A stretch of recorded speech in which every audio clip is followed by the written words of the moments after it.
परोपकार सज्जनहरूको कर्म हो भन्ने मूल नारा लिएर अगाडि बढेका समाजका ज्येष्ठ नागरिकहरू, बुद्धिजीवी, विभिन्न तह तबकाका महानुभावहरू तथा सन्त महात्माहरूको सद्भावले परोपकार पुण्याय भन्ने उक्ति आज सार्थक बन्न पुगेको छ। विक्रम सम्वत 2057 सालमा समाज सेवा गर्ने उद्देश्यले स्थापित यस संस्थाले आजसम्म अनवरत रूपमा सेवामूलक कामहरू गर्दै आएको छ। बढ्दो शहरीकरण तथा जनसङ्ख्याको चापलाई मध्यनजर गरी नेपालको दोस्रो ठुलो सहर विराटनगरमा व्यवस्थित शवदाह स्थलको अभाव महसुस भएकाले व्यवस्थित आधुनिक वातावरण मैत्री श्मशान घाट निर्माण गर्न तत्काल संस्थाको कार्य समिति र समाजका परोपकारी व्यक्तिहरूको सहयोगले विराटनगर 1 स्थित सिङ्गिया नदी किनार तथा सो क्षेत्रको स्थलगत अध्ययन गरी बृहत योजना तयार गरेर सोही अनुरूप आवश्यक भौतिक संरचनाहरूको निर्माण प्रक्रियाको थालनी गर्यो। परोपकार धाम क्षेत्रमा सुरक्षा पर्खालको घेराभित्र शिवालय, शिला स्तम्भ सहितको फुलबारी, पुराण मण्डप तथा सत्सङ्ग हल, क्रियापुत्री भवनहरू, ओभरहेड पानी ट्याङ्की, शवदाह वेदीहरू, मलामी विश्राम गृहहरू, दाउरा गोदाम, पालेघर, पुजारी आवास आदि संरचनाहरू नेपाल सरकार, स्थानीय निकाय र जनसहयोगबाट निर्माण भएका छन्। यी संरचना तथा सो स्थानमा संरक्षित उपवन र प्रत्येक वर्ष शिवरात्रिमा आयोजना हुने पुराण आदि सांस्कृतिक कार्यक्रमले परोपकार धाम तथा पर्यटकीय स्थलका रूपमा विकास भइरहेको छ।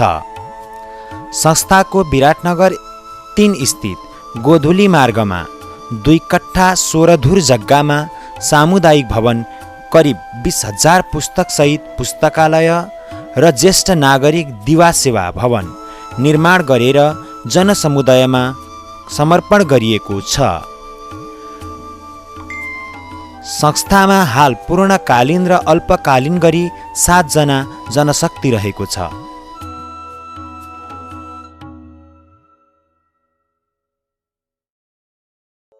परोपकार अभियान समूहका अध्यक्ष बाबुराम नेउपानेज्यूबाट यस परोपकार अभियान समूहका गतिविधिका बारेमा हामी जानकारी लिँदैछौँ।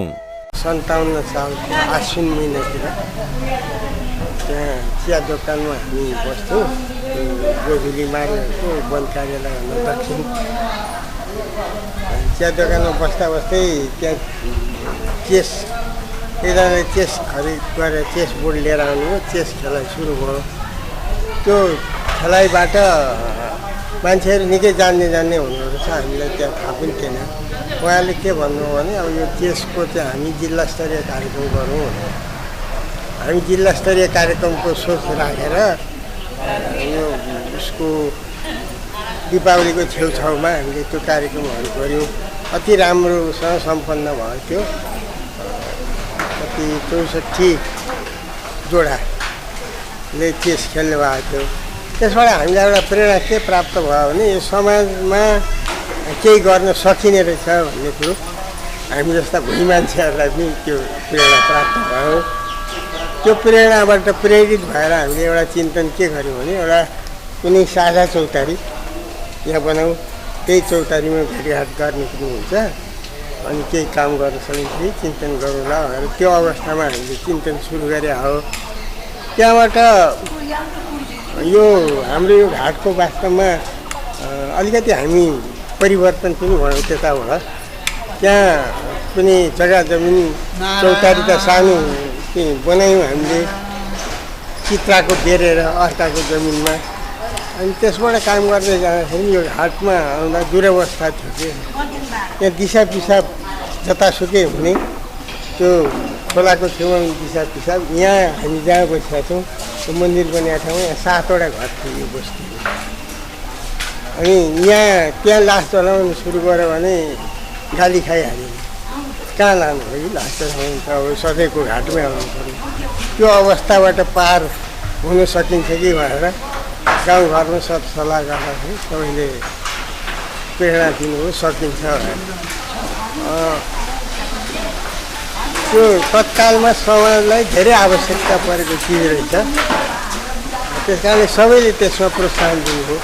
घर गाउँको मान्छेहरूले हामी कोदालो झुकेर हामी यहाँ आएर चाहिँ कतिपय मान्छेहरू धेरै अहिले पनि हुन्छ कोदालो चलाएर चाहिँ त्यो साफ गरेर सुरु गरेको हो 2057 सालमा। हुँदाहुँदै अहिलेको अवस्थामा आयो। यो जमिन चाहिँ करिब 4 बिघा 4.5 बिघा जमिन हो। नगरपालिकाले हामीलाई चाहिँ घाट प्रयोजनको लागि प्रयोग गर्नलाई परोपकार अभियान समूहलाई दिएको छ। त्यही जमिनभित्र हामीले क्रमशः हुँदै जाँदा यसको साह्रै लामो इतिहास छ। अब यो हरेक कुरो व्याख्या गर्दै जाने हो भने धेरै लामो छ। क्रमशः हुँदै गयो। अब यो यसको खास गरी चाहिँ प्रेरणा गर्ने यो सामाजिक यो काम गरौँ भनेर चाहिँ हाम्रो सोमराज कोइरालाजी हुनुहुन्थ्यो। उहाँले उठान गर्नुभएको शब्द चाहिँ सर्वप्रथम उहाँले उठान गर्नुभयो। त्यो परोपकार अभियान समूह भन्ने नाउँ चाहिँ पछि हाम्रो 23 सालको फागुन महिनातिर भएको चाहिँ साधारण सभाले चाहिँ दिनेश सुवेदीले राखेको नाम हो। त्यहाँदेखि क्रमशः हामी गर्दै आएका छौँ। अब अहिलेको परिस्थिति अहिलेसम्म आइपुग्नलाई धेरै उकाली ओह्राली पार गरेर यहाँसम्म अहिलेसम्म हामीहरू आयौँ। परोपकार अभियान समूहका वरिष्ठ उपाध्यक्ष आदरणीय व्यक्तित्व सोमराज कोइरालाज्यूसँग यस परोपकार अभियान समूहको भावी योजनाहरूको बारेमा जानकारी गराइदिनु हुनका लागि हामी अनुरोध गर्दछौँ। खास गरेर परोपकार अभियान समूह 2057 सालमा गठन गरिएको संस्था हो। यो चाहिँ नि खास गरेर यहाँका परोपकार अभियान समूह छेउछाउमा बसेका बासिन्दाहरूको सक्रियतामा यो स्थापना भएको हो र परोपकार अभियान समूहले विराटनगरमा आवश्यक परेको ज्यादै नै जनजीवनसँग सम्बन्धित भएको कारणले गर्दा परोपकार अभियान समूहले घाटको व्यवस्थापन गर्नुपर्छ भन्ने एउटा सोच बनायो।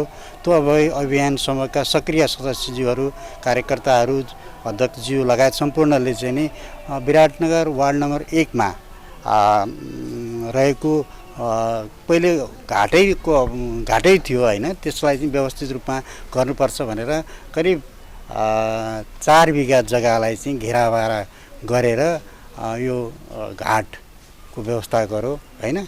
यसैलाई चाहिँ नि अहिले के गर्दैछ भनेदेखि अहिले यसको योजना के छ भने यो अहिले भइरहेको चाहिँ नि ठाउँमा सूर्य स्तम्भ स्थापना गर्ने, सूर्य स्तम्भ चाहिँ बनाउने, अनि पार्कको व्यवस्था गर्ने।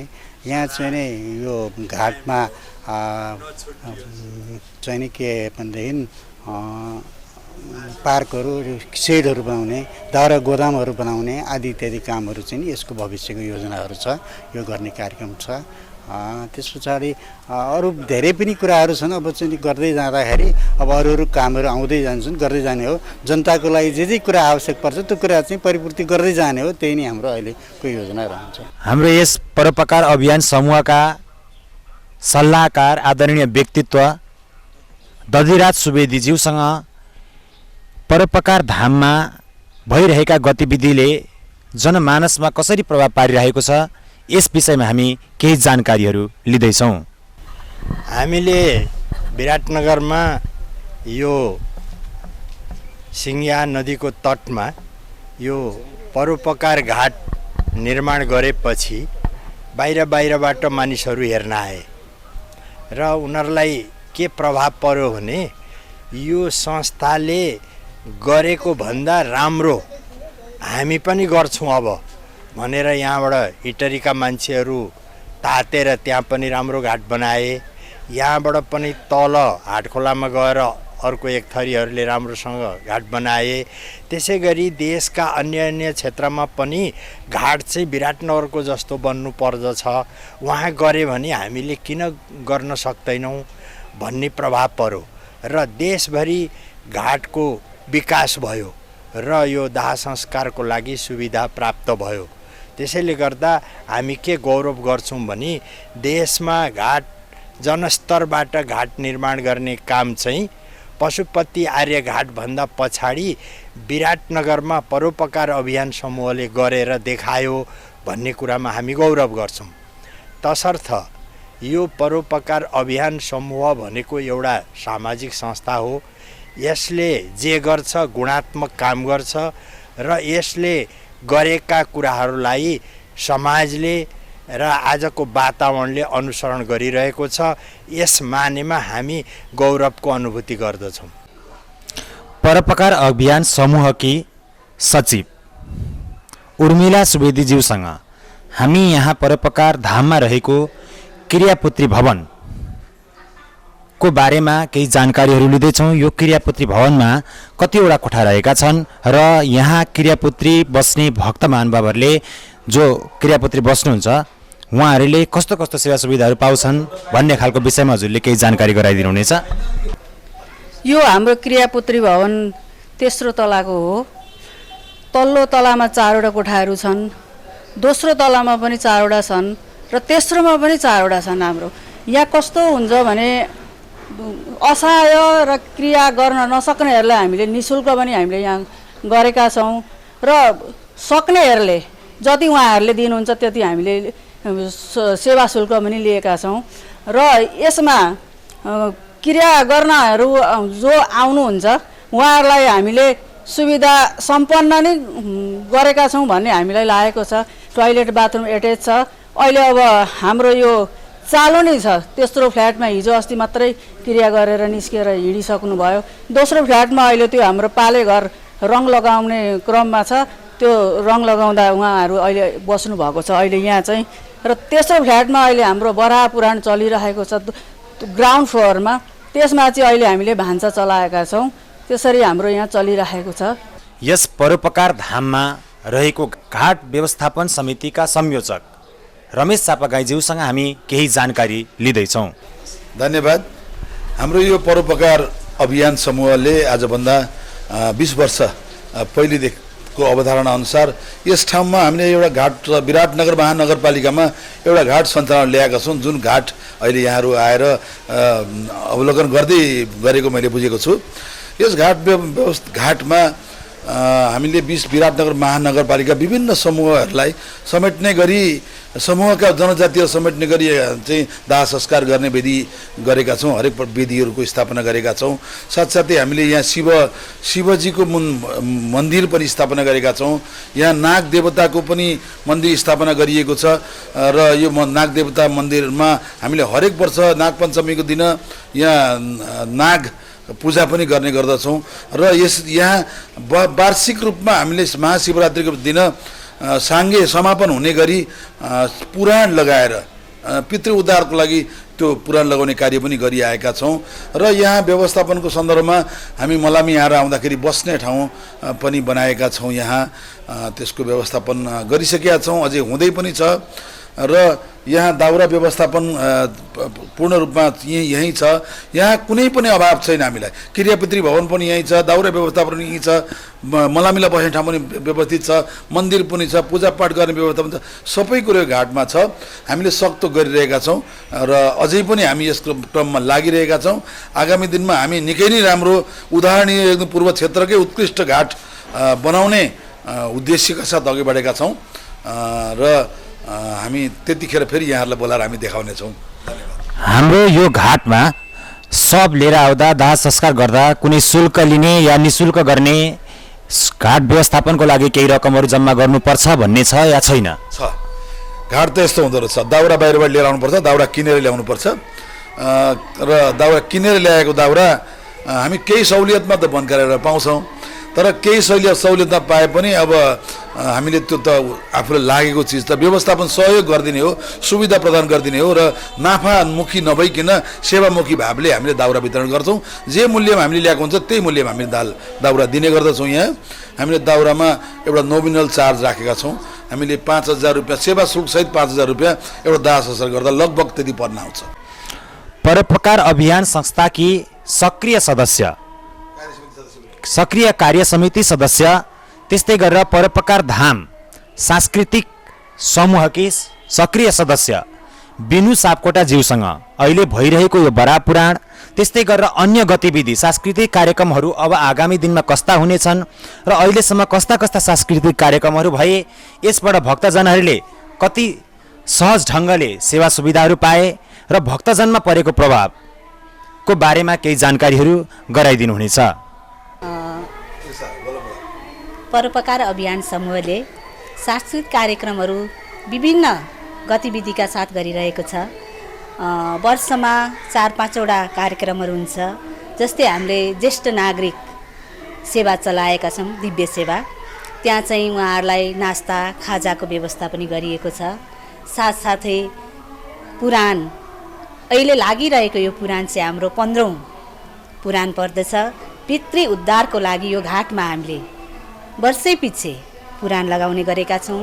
त्यस्तै हाम्रो यहाँ नाग पूजा पनि गरिन्छ। नाग पञ्चमीको दिन यहाँ कतिको ग्रहहरू शान्तिको लागि पनि गरिन्छ। धेरै भक्तजनहरू यहाँ जम्मा हुनुहुन्छ र यहाँ हामीले गराउने गरेका छौँ। साथै अरू धार्मिक कार्यहरू पनि हुने गरेको छ। साथसाथै हामी दिदीबहिनीले रमाइलो गर्ने भनेर हामीले तीजमा पञ्चमीको दिन यहाँ नाचगानको साथ ठुलो भव्य पुरै यहाँ सबै यो हल छ, त्यो पुरै भरिएको हुन्छ। त्यसरी पनि गरिएको छ। र अहिले जुन हाम्रो पुराण लागिरहेको छ बराह पुराण, यसको भोलि साङ्गे पनि छ र यहाँ धेरै नै भक्तजनहरू समावेश हुनुहुन्छ। यसपल्ट चाहिँ हामीले व्रतमन्नको व्यवस्था गराएका छैनौँ र अगाडिका पुराणहरूमा हामीले यहाँ हवन व्रतमन्नहरू जो असहाय हुनुहुन्छ उहाँहरूको छोराछोरीहरूको हामीले व्रतमन्न, साथसाथै गुन्यु-चुलो, त्यस्ता धार्मिक कार्यक्रमहरू पनि हामीले गर्दै आएका छौँ र आगामी दिनहरूमा पनि हामी गर्ने गरेका छौँ। र जो असहाय हुनुहुन्छ, जसको आर्थिक स्थिति कमजोर छ, उहाँहरूका छोराछोरीहरूलाई हामीले निःशुल्क पढाइदिने पनि व्यवस्था मिलाएका छौँ। यसरी हाम्रो यो अहिलेसम्म हामीले सुविधा अनुसार नै सेवामूलक कार्यहरू गर्दै आएका छौँ र आगामी दिनहरूमा पनि हामीले यो गर्ने नै छौँ। नामै परोपकार छ। परोपकार नै एउटा धर्म हो मानव जातिको लागि र यो हामी गर्ने नै छौँ भन्ने धारणाका साथ यहाँहरूलाई धन्यवाद दिन चाहन्छु। धन्यवाद। परोपकार धाममा रहेको यो दाउरा व्यवस्थापन गर्ने गोदाम, यो गोदामको निर्माण कृषि विकास ब्याङ्कले गरिदिएको थियो। यो परोपकार धाममा सिङ्गिया खोलामा आउने बर्खाको बाढीले गर्दा यो गोदाम सबै डुबेको थियो। यो गोदाम डुबेको अवस्थामा यो गोदाम फेरि पूर्ण रूपले गोदाममा दाउरा थन्क्याउन अन्य कार्यहरू गर्नको लागि असहज भएकोले अहिले यसको निर्माण कार्य भइरहेको छ। यो निर्माण कार्य चाहिँ भक्तजनहरूकै सहयोगमा परोपकार अभियानले, परोपकार धामले निर्माण गरिरहेको छ। परोपकार अभियान समूहको उपाध्यक्ष आदरणीय व्यक्तित्व किशोर भट्टराईज्यूसँग हामी यो परोपकार अभियानका उद्देश्य र यसका गतिविधिका बारेमा केही जानकारी लिँदैछौँ। यो परोपकार अभियान समूह 2057 सालमा विराटनगर महानगरपालिकाको वडा नम्बर 3 स्थित वन कार्यालय अगाडि 1.5 कट्ठा जग्गा लिएर हामीले सुरु गरेका थियौँ। सुरुमा सामान्य हिसाबले सामाजिक सेवामा तल्लीन हुने उद्देश्यले हामीले यो सुरु गरेका हौँ। हाम्रा उद्देश्यहरू थुप्रै हुँदै गए, थपिँदै गए। हामीले तत्कालै 58 सालदेखि नै हामीले यो घाटमा यो ठाउँमा 4.5 बिघा जग्गाको क्षेत्रफलमा सुरुवात गऱ्यौँ। सुरुमा काँडे तारले घेरेर अलिकति वृक्षरोपण गऱ्यौँ जुन अहिले उपवनको रूपमा छ। त्यो पछि हामीले बिस्तारै यहाँका 2 सेट वेदीहरू तयार गऱ्यौँ अनि शिवालय तयार भयो। शिलास्तम्भ सहितको फुलबयमबारी तयार भएको छ। अनि पुराण मण्डपहरू, मलामी बस्ने विश्राम गृहहरू, ओभरहेड पानी ट्याङ्की, मलामी विश्राम गृह, त्यसै गरी क्रियापुत्री भवन, दाउरा गोदाम, पाले घर, पुजारी आवास, स्नान घरहरू सबै चिज हामीले तयारी पारेर अहिले यो ठाउँलाई 2टा क्षेत्रमा विभाजन गरेका छौँ। एउटा परोपकार धाम क्षेत्र जहाँ शिवालय छ। अहिले हामी आजको मितिमा यो चाहिँ भोलि शिवरात्रिको पर्वमा उद्यापन हुने गरी हामीले बराह पुराणको आयोजना गरेका छौँ र यो धाम क्षेत्र भयो भने तल घाट क्षेत्र छ जहाँ हामीले सुविधा सम्पन्न आधुनिक रूपमा चाहिँ शब्दाह प्रयोजनका लागि वेदीहरू बनाएर दाउराहरू उपलब्ध चाहिँ सुलभ मूल्यमा उपलब्ध गराउँछौँ। यसरी हामीले यो क्षेत्रको उपयोग गर्दै हामीले जनसेवामा हामी तल्लिन्छौँ।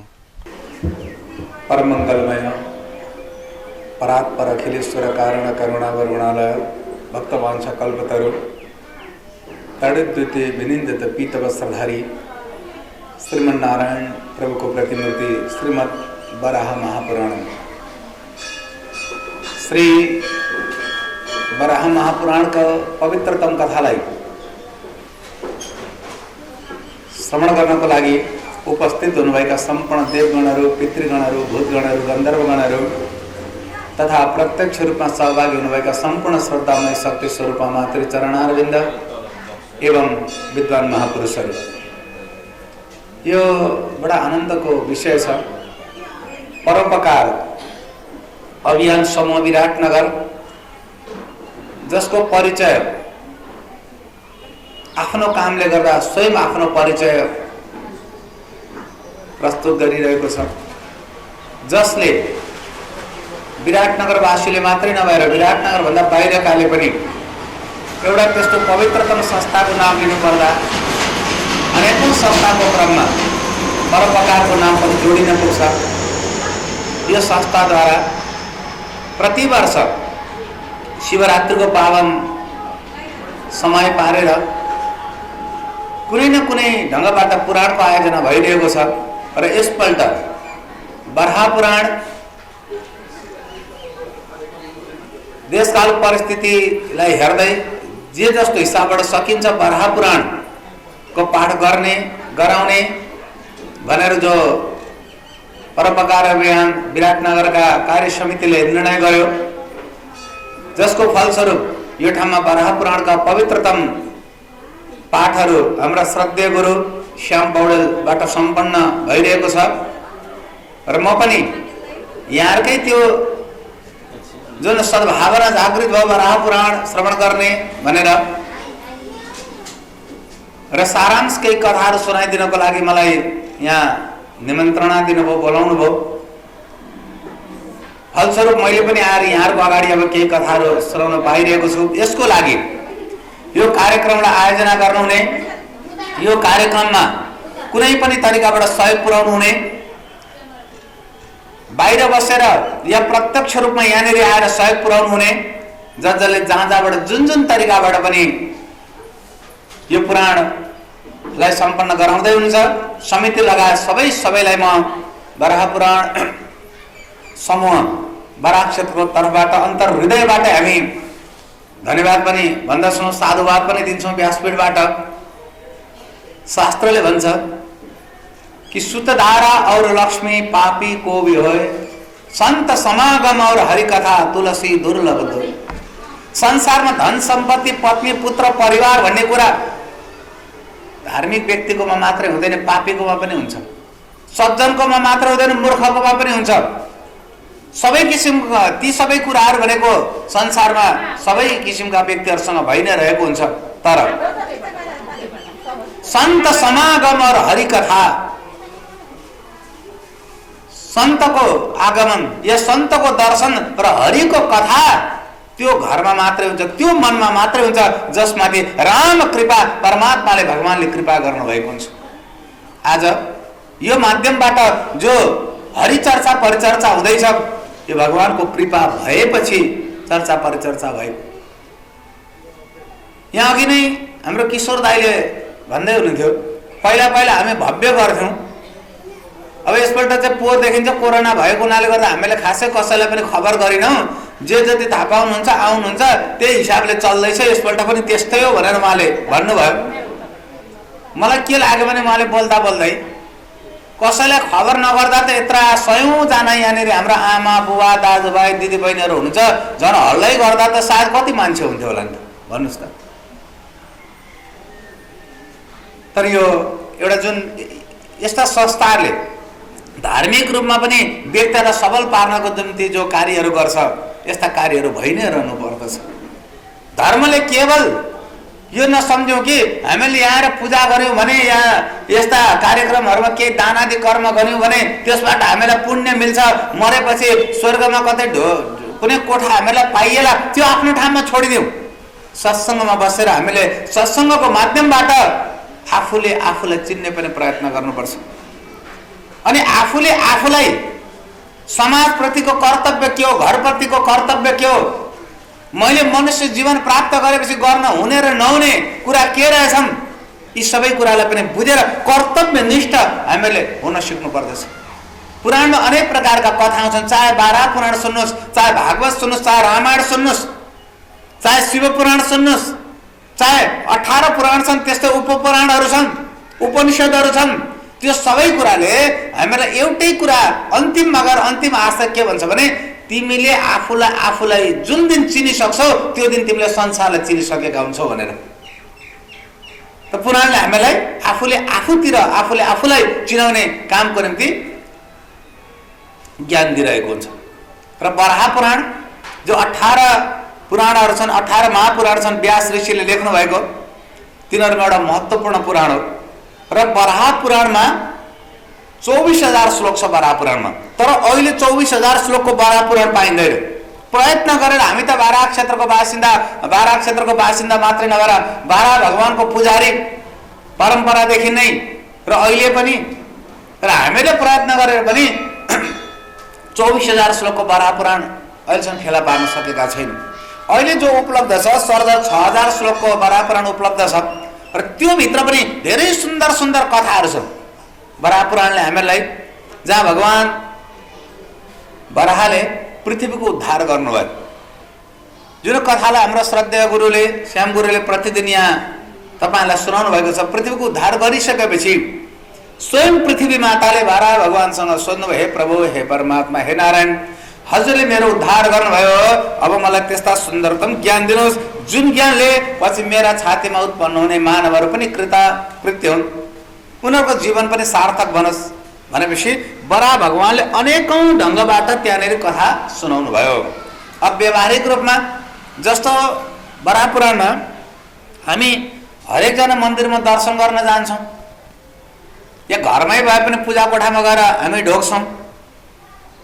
बराह पुराणले शरीर शुद्धिको कति ख्याल गरेको छ भने, भगवानको दर्शन गर्न जाँदा बाहिरबाट नमस्कार गर्दै नगर्नु भन्दा त बाहिरबाट नमस्कार, परैबाट नमस्कार पनि धेरै राम्रो कुरा हो, तर मन्दिरै भित्र गएर छेउबाटै नमस्कार गर्ने भने कमसेकम मन्दिरमा जाँदा नुहाएर जाऊ भने, ननुहाइकन जाँदा पाप लाग्छ भने।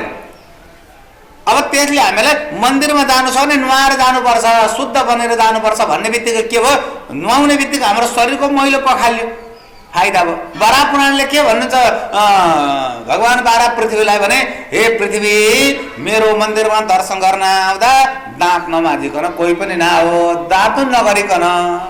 पहिला के चपाएर यसरी गरिन्थ्यो, अथवा कतिको अब समस्या होला अम्लाले पनि दाँत माझ्नुहुन्छ, तर ब्रस नगरिकन भगवानको दर्शन गर्न नजानु अरे। त्यसो भन्ने बित्तिकै ओहो, बाराह भगवानले पृथ्वीलाई भन्नुभएको छ कि दाँत नमाजिकन दर्शन गर्न मेरो मन्दिरमा नपस्नु, नआउनु भनेर।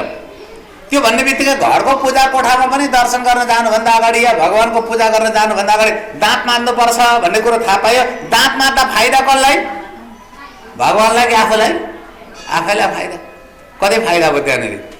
त यहाँ त्यस्ता कयौँ कुराहरू छन्, तिनीहरूलाई पनि हामीले सरसर्ती कहिलेकाहीँ पढ्दै गर्नुपर्छ। प्राय गरेर एकपल्ट मलाई याद छ, हाम्रो दधिराज बुवाले के भन्नुभयो मलाई भने, तल परोपकारको अफिस छ नि, जहाँ हामीले पुराण पनि वाचन गरेका थियौँ, तपाईँले पैसा पनि त्यतिखेर निकै दिनुभएको थियो नि, 1 करोड कति दिनुभएको थियो दिदी? 1 करोड भन्दा मास्तिर हो, 1 करोड 45 लाख रुपियाँ हो। त्यहाँ पुराण सुनाएर म हिँडेपछि पछि एकपल्ट फेरि आएँ, अब त आइ नै रहन्छु, अरू बेला पनि आइ नै रहन्छु। त्यहाँनिर मलाई दधिराज बुवाले के भन्नुभयो भने, एक दिन लो योगेशजी, योगेश बाबु, तपाईँहरू पुराण सुनाउनु बस्नुहुन्छ। अब पुराणमा अब परिस्थिति अनुसार अलिअलि भन्नुहुन्छ नि। अहिले चाहिँ म आफै धोती सोती फेरेर म पुराण सुनाउँछु। त्यहाँनिर जतिजना आउनुहुन्छ यो पुरुषोत्तम के अरे चतुर्मासाको बेलामा म चाहिँ हरेक अध्याय होइन, अध्याय पनि श्लोक नछोडिकन अर्थ गर्छु भनेर उहाँले भन्नुभयो। त्यो राम्रो कुरा हो। अब हामी त 7 दिनमा अलिअलि भनेर जान्थ्यौँ। त त्यसरी भनेपछि यसको अर्थ के भने हामीले पुराण आदि कुराहरूलाई हामीले यहाँ बसेर खालि जति सुनाउँछौँ त्यति मात्रै होइन। वास्तवमा पुराणमा सबै कुरा चाहिँ कति रहेछन् भन्ने कुरा थाहा पाउनलाई आफूहरूले पनि हेर्नु पर्यो, आफूहरूले पनि पढ्नु पर्यो। घर घरमा हरेकले हामी सनातन धर्मावलम्बी हौँ भन्छौँ, आफूलाई हामी हिन्दू धर्म भन्छौँ, तर अरूको त कुरै छोडिदिउँ। विद्वान हिन्दू धर्मका वकालत गर्नेहरूको घरमा पनि गएर वेदको किताब पाउन एकछिनको लागि भन्यो भने खै वेद त कामै पर्दैन, हाम्रोमा त वेद किताबै छैन भन्नु कति त। हामी कुरा चाहिँ गर्छौँ तर एउटा किताब शुद्ध पनि राख्न सकेका छैनौँ भने अब पढ्न त झन् परै जाओस्। हामीले हरेकको घरमा पुराणका पुस्तकहरू हुनुपर्छ। भनिन्छ पुराणलाई त दर्शन मात्रै पनि परबाट गरियो भने अश्वमेध शतानी छ, 100वटा अश्वमेध यज्ञ गरेको पुण्य फल मिल्दछ अरे। चाहे जुन पुराण बडा पुराणदेखि लिएर जुन पुराणहरू पनि त्यो घर घरमा बेलुका भए पनि पुराणका कथाहरू सुनाउने 15 मिनट स्वस्थानी पढे जस्तो मात्रै भए पनि हामीले एउटा बानी बसाल्नुपर्छ। घरमा एक किसिमको त्यो खालको वातावरण बनाउनुपर्छ। तर यस्तो धार्मिक वातावरण बनाउनको लागि पुरुषहरू पनि हुनुहुन्छ। तर पुरुषहरूभन्दा पनि आमा दिदी बहिनी भाउजू मातृशक्ति यो सबै कुराहरू बढीभन्दा बढी सबै वातावरण बनाउने काम भनेको हजुरहरूको हुन्छ। शास्त्रले के भन्यो भने घर भनेको लोग्ने मान्छे होइन अरे, घर भनेको स्त्री जाति अरे। स्त्री जातिहरूले नै घरलाई कसरी अगाडि बढाउने हो सम्पूर्ण स्त्री जातिहरूको हातमा हुन्छ त्यो कुरा। त धार्मिक रूपले पनि कसरी सबल बनाउने भन्ने कुरा तपाईँहरूको हातमा हुन्छ। त बराह पुराणको अब अर्को एउटा प्रसङ्ग जस्तो एकपल्ट नाम संकीर्तनको महिमामा आउँछ एउटा कोही जातले तल्लो जातको रहेछ, जसलाई जाति भ्रष्ट भनेर भनिन्छ, जसको जात पनि प्रष्ट छैन, चाण्डाल आदि अन्त्यज योनिमा उत्पन्न भएको छ। त्यो व्यक्ति जङ्गलको बाटोमा जाँदै थियो। बराह पुराणको कथा हो। जङ्गलको बाटोमा जाँदा जाँदै एउटा नरभक्षी राक्षससँग भेट भएछ। नरभक्षी राक्षस, त्यसलाई चाहिँ बराह पुराणमा ब्रह्म राक्षस भनेको छ। कुल ब्राह्मणको कुलमा उत्पन्न भएर अति निकृष्ट कर्म गर्छ भने बरु अरू जातमा उत्पन्न भएर निकृष्ट कर्म गर्छ भने त्यो राक्षस मात्रै बन्छ अरे। तर ब्राह्मणको कुलमा उत्पन्न भएर ब्राह्मण धर्मलाई त्यागेर निकृष्ट कर्म गर्छ भने त्यो त राक्षसमा पनि भयङ्कर भन्दा भयङ्कर ठुलो राक्षस, राक्षसको पनि राजा ब्रह्म राक्षस बन्छ अरे। त्यो ब्रह्म राक्षससँग भेट भएछ। ब्रह्म राक्षसले त्यो चाण्डाललाई देख्ने बित्तिकै भन्न लाग्यो, अहो म साह्रै भोको थिएँ, नखाएको पनि कति दिन भइसकेको थियो, आज त ताजा मैले मनुष्यको मासु खान पाउने भएँ, मनुष्यको तातो रगत मैले पिउन पाउने भएँ। ए त मेरो अगाडि आँखै आइपुगी छैन, म तँलाई खान्छु भन्दा त्यो चाण्डालले हात जोडेर भन्यो, हे राक्षस मलाई नखाऊ, यसो गर अहिले म कतै जाँदैछु, जुन उद्देश्यको निम्ति जाँदैछु त्यो उद्देश्य पुरा गरेर जब म फर्केर आउँछु नि त्यतिखेर मलाई खानु। ब्रह्म राक्षसले भन्यो, कालको मुखमा परेर कालले छोडिदिएपछि फेरि त्यहाँ कोही आउन चाहन्छ? म त छोड्दिनँ। उसले भने होइन म आफ्नो वचनको पक्का छु, भलै म नीच हुँ, चाण्डाल हुँ, तर पनि आफ्नो वचनको म पक्का छु, मलाई जान देऊ, म आउनेछु। ब्रह्म राक्षसले भने हुँदैन। उसले भने होइन जान देऊ, मेरो नियमलाई भ्रष्ट हुन नदेऊ, आजसम्म मैले नियम पालन गरेको छु, यो नियमलाई अब मर्नुभन्दा अगाडिसम्म पनि नियमलाई पालन गर्न देऊ। ब्रह्म राक्षसले भन्यो, तिम्रो त्यो नियम के हो, त्यस्तो नियम के छ तिम्रो? त चाण्डाल भन्छ ब्रह्म राक्षस, मैले हरेक महिनाको द्वादशी तिथिको दिन बराह क्षेत्रमा गएर बराह भगवानको दर्शन गर्ने नियम बनाएको छु। पहिला जान्छु कोका कौशिकी सङ्गममा स्नान गर्छु। यहाँहरू बारा क्षेत्र सबै जानु भएको छ नि है? कतिजना बारा क्षेत्र जानु भएको छ? जाने जतिले हात उठाउनु त। करिब बारा क्षेत्र सबै जानु भएको छ। अब कति गए पनि अब यो बाहुनले भनेको के मान्नु, उठाउँदैन हात भनेर चुप लाएर बस्नु भएको छ, ठिकै छ, जानु भएको छ सबै। अब बारा क्षेत्र त सबै जानु भएको छ विराटनगरका मान्छे, तर कोही नगएका पनि हुन्छन्। मैले अस्ति एक ठाउँमा पुराण भन्दै थिएँ, ठाउँको नाम नभनौँ, एकदम विराटनगर भन्दा पनि बारा क्षेत्रको नजिक। बारा क्षेत्रको कुरा गरेको बेलुका आएर मलाई भन्नु त गुरुजी तपाईँको कथा सुनेपछि अब चाहिँ म बारा क्षेत्र जान्छु भने मैले यसो हेरेर आजसम्म बुवा बारा क्षेत्र जानुभएको छैन भन्दा चतरासम्म चाहिँ गएको छु, 2 पल्ट बारा क्षेत्र गएको छैन भन्नुभयो। एकदम नजिक भएर पनि कतिपय जाँदैनन् होइन। हरिद्वारमा उत्पन्न हुने बित्तिकै गङ्गामा नुहाउँछन् भन्ने छैन। त यहाँ ब्रह्म राक्षससँग चाण्डालले भन्दैछ कि म बारा क्षेत्रमा गएर पहिला कोका कौशिकीसँग म स्नान गर्छु। आफ्नो नियम बताउँदैछ। कुनै पनि तीर्थमा गइयो भने तीर्थ नदीमा स्नान गर्नुपर्दछ। तीर्थ स्नायु विशुद्धसे, तीर्थमा स्नान गर्नाले विशेष गरेर शुद्धि प्राप्ति हुन्छ। कुनै तीर्थ जान्छु भनेर घरबाट निस्किनुहुन्छ भने भरसक नुहाएरै निस्किनु, भरसक होइन नुहाएरै निस्किनुपर्छ। ननुहाइकन उही बारा क्षेत्रमा कलकल कोका कौशिकी बगेकै छैन, साबुन लगाएर मजाले डुबुल्की लाउँदै नुहाउँछु होइन, घरबाट नुहाएरै निस्किने। देवो भूत्वा देवम यजेत, देवताको पूजा गर्नु छ भने पहिला देवता भनेको पवित्रतालाई पनि ख्याल गर्नुपर्छ। देवताको एक अर्थ हुन्छ पवित्रता, पवित्रतालाई पनि ख्याल गर्नुपर्छ। त बाहिरी शरीरको शुद्धि हुन्छ स्नानले। बाहिरी शरीरको शुद्धि केले हुन्छ अरे? केले हुन्छ अरे? बाहिरी शरीरको शुद्धि केले हुन्छ अरे? स्नानले हुन्छ होइन। ल बाहिरी शरीरको शुद्धि स्नानले हुन्छ भन्ने कुरा थाहा पायौँ। अब भित्री मनको शुद्धि चाहिँ केले हुन्छ? भित्री मनको शुद्धि हुन्छ सत्सङ्गले। बोले बारा भगवानको जय पनि हरा। बोले बारा भगवानको जय होस्। अहिले तपाईँले जय भनेर बारा पुराण सुन्दै गर्नु भएको कुरालाई भरे करिब करिब 4-5 बजे 6 बजे पछाडि अथवा भोलि बिहान बारा दर्शन युट्युब च्यानलमा हेर्नु होला, सबै आउँछ है। बारा दर्शन युट्युब च्यानल छ हाम्रो। तपाईँहरू बारा पुराण लाउँदै हुन्छ। हाम्रो चाहिँ युट्युब च्यानलकै नाम हो बराह दर्शन भनेर, जुन बराह दर्शन फाउन्डेसनले त्यसलाई अब अगाडि बढाइरहेको छ। हेर्नु होला तपाईँहरू भरे सबै त्यहाँ अहिलेको कथाहरू तपाईँहरू रम्नु भएको सबै त्यहीँ पाउनुहुनेछ। त यहाँ ध्यान दिनु होला।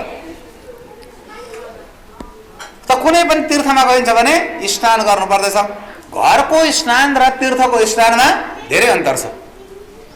घरको स्नान सामान्य स्नान हो, तीर्थको स्नान विशुद्ध स्नान हो। म कहिलेकाहीँ भक्तहरूलाई त्यहाँ भेट्छु बारा क्षेत्रमा जाँदा पनि, नुहाउने होइन भनेर उही घरमै नुहाएर आएको भन्नु चाहिँ त्यसो होइन। सक्दा तीर्थ जाँदा तीर्थमा नुहाउने स्थानहरू छन् भने, सरोवर छन्, तीर्थ नदी छन्, तीर्थ पुष्करिणीहरू छन् भने त्यहाँ नुहाउने तरिकाले नै तयारी गरेर जानु होला। तब उसले के भन्दैछ त्यो ब्रह्म राक्षस के चाण्डालले भने केही मैले प्रतिदिन नियम बनाएको छु कि गएर द्वादशी तिथिको दिन कोका कौशिकी सङ्गममा स्नान गर्ने। स्नान पश्चात त्यहाँबाट 1 लोटा पानी लिएर आउने, 1 कमण्डलो पानी लिएर आएर बारा भगवानको श्री विग्रहमा अर्पण गर्दै बारा भगवानको दर्शन गरेर मन्दिरको परिक्रमा गर्ने। यो नियम मैले बनाएको छु। र आज द्वादशी तिथिको दिन हो। त्यही नियमलाई पालन गर्नको लागि भनेर म बारा क्षेत्रतिर गइरहेको छु। आज यो मेरो नियम खण्डित नहोस्। म पहिला गएर सङ्गममा स्नान गरेर जल ल्याएर बारा भगवानलाई अर्पण गरेर बारा भगवानको श्री चरणमा यो नतमा शिर झुकाएर भगवानको दर्शन गरेर परिक्रमा गरेर फर्केर आउँछु। हे राक्षस, त्यतिखेर तिमीले मलाई खानु भन्दा चाण्डाल भए पनि, जातले पतित भए पनि जो उसको नियम र निष्ठा छ, त्यो नियम र निष्ठाको प्रभाव, बारा भगवानको दर्शन उसले गरेको पुण्यको प्रभाव त्यो राक्षसमा पनि पर्न गयो। सङ्गत हो, सङ्गतले एकैछिनमा व्यक्तिलाई परिवर्तन गराइदिन्छ भनिन्छ। सङ्गत रङ्गत मनगत अन्तिममा बिगडगत या भन्ने कुरा पनि त्यहीँबाट आउँछ। त्यसैले सङ्गतको जहिले पनि ख्याल गर्नु अरे। एकैछिन त हुने, अहिले त हुने, यतिखेरै त हुने, भन्दा भन्दै नजाने कतिखेर के हुन्छ थाहै हुँदैन। त्यसैले सङ्गतको जहिले पनि ख्याल गर्नु अरे। कति बेरको सङ्गत पायो भने, कागतीको कति बेरको सङ्गत पायो भने दुध फाट्छ? 1 घन्टाको, 2 घन्टाको या 1 मिनटको?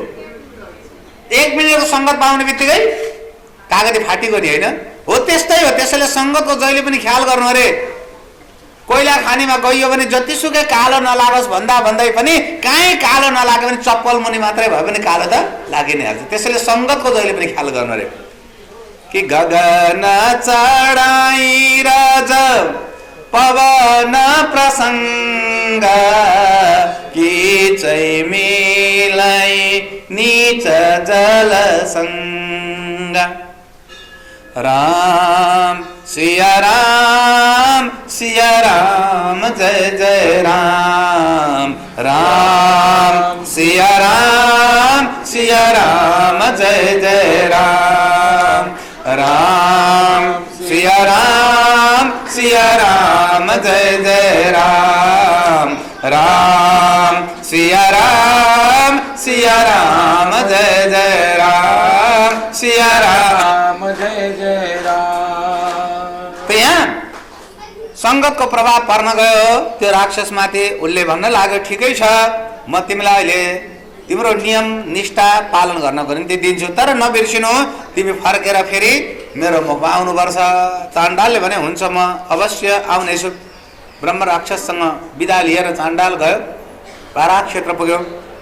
कोका कौशिकी सङ्गममा स्नान गर्यो, मातासँग प्रार्थना गर्यो, हे कौशिकी माता, हे कोका, यो जीवनले अब यो सङ्गमको स्नान अन्तिम स्नान हो। सङ्गमको स्नान अन्तिम स्नान हो, किनकि अब म ब्रह्म राक्षसको मुखमा पुग्दैछु र ब्रह्म राक्षसलाई पनि धन्यवाद दिन्छु म यहीँबाट कि उसले मेरो अन्तिम निष्ठालाई पालन गर्न दियो।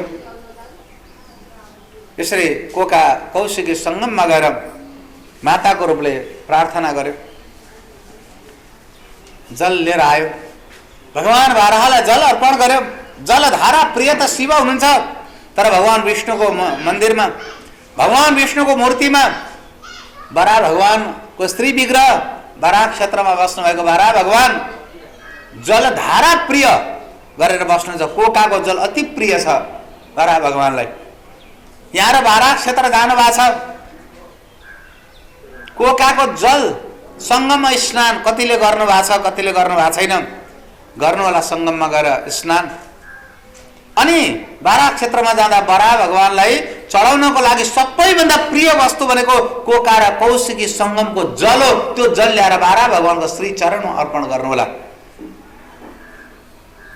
भगवान बराहले पृथ्वीसँग भन्नुभएको छ, देवी जलले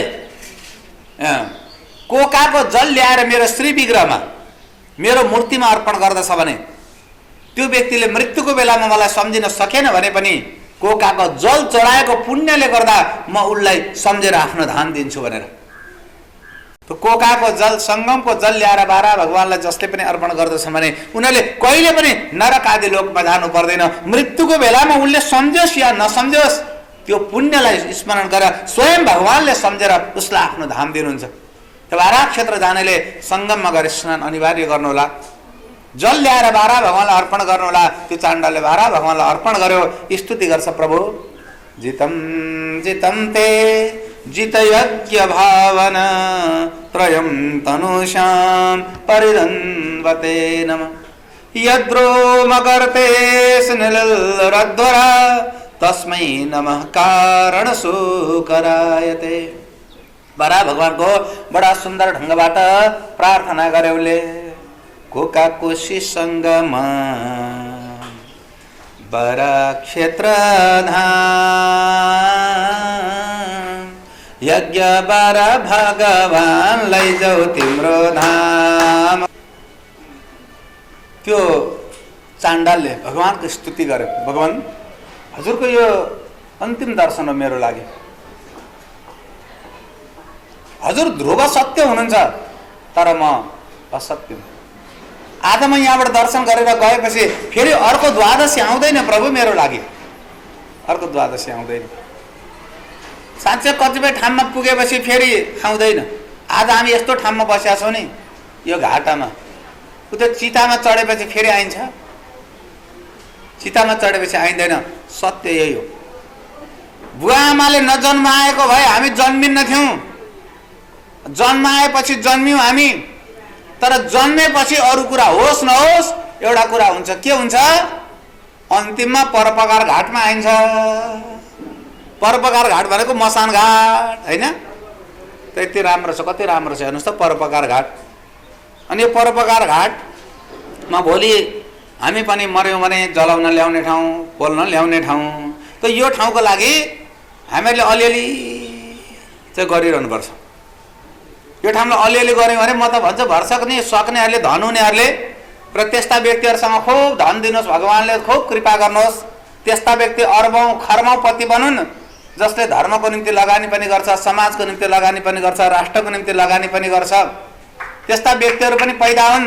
ती व्यक्तिहरूले यो परोपकारमा बरु तोकेरै जे होला जल्दैछ भने त नउठाउनु, जल्ने तयारी गरेको छ भने त नउठाउनु, अर्कोतिर सार नभन्नु। तर खाली रहेछ भने चाहिँ कमसेकम म मरेपछि मलाई पोल्ने ठाउँ मेरो नामबाट मै बनाइदिन्छु भने बनाइदिउन्। बाँचुन्जेलको लागि घर कति कति तयार गरिन्छ, त आफू मर्दा सकिन्छ भने के भयो त होइन? 2 लाख लाग्ला, 4 लाख लाग्ला, कति लाग्ला, एउटा पोल्ने ठाउँ पनि बनाइराखौँ। एक्लै सकिँदैन, 20 जना मिलेर भए पनि बनाउन। फेरि मरिसकेपछि नि मैले पनि दिएको भने झगडा चाहिँ गर्ने होइन। फेरि परिवारहरू कहिलेकाहीँ नबुझेर झगडा गरिदिन्छन्।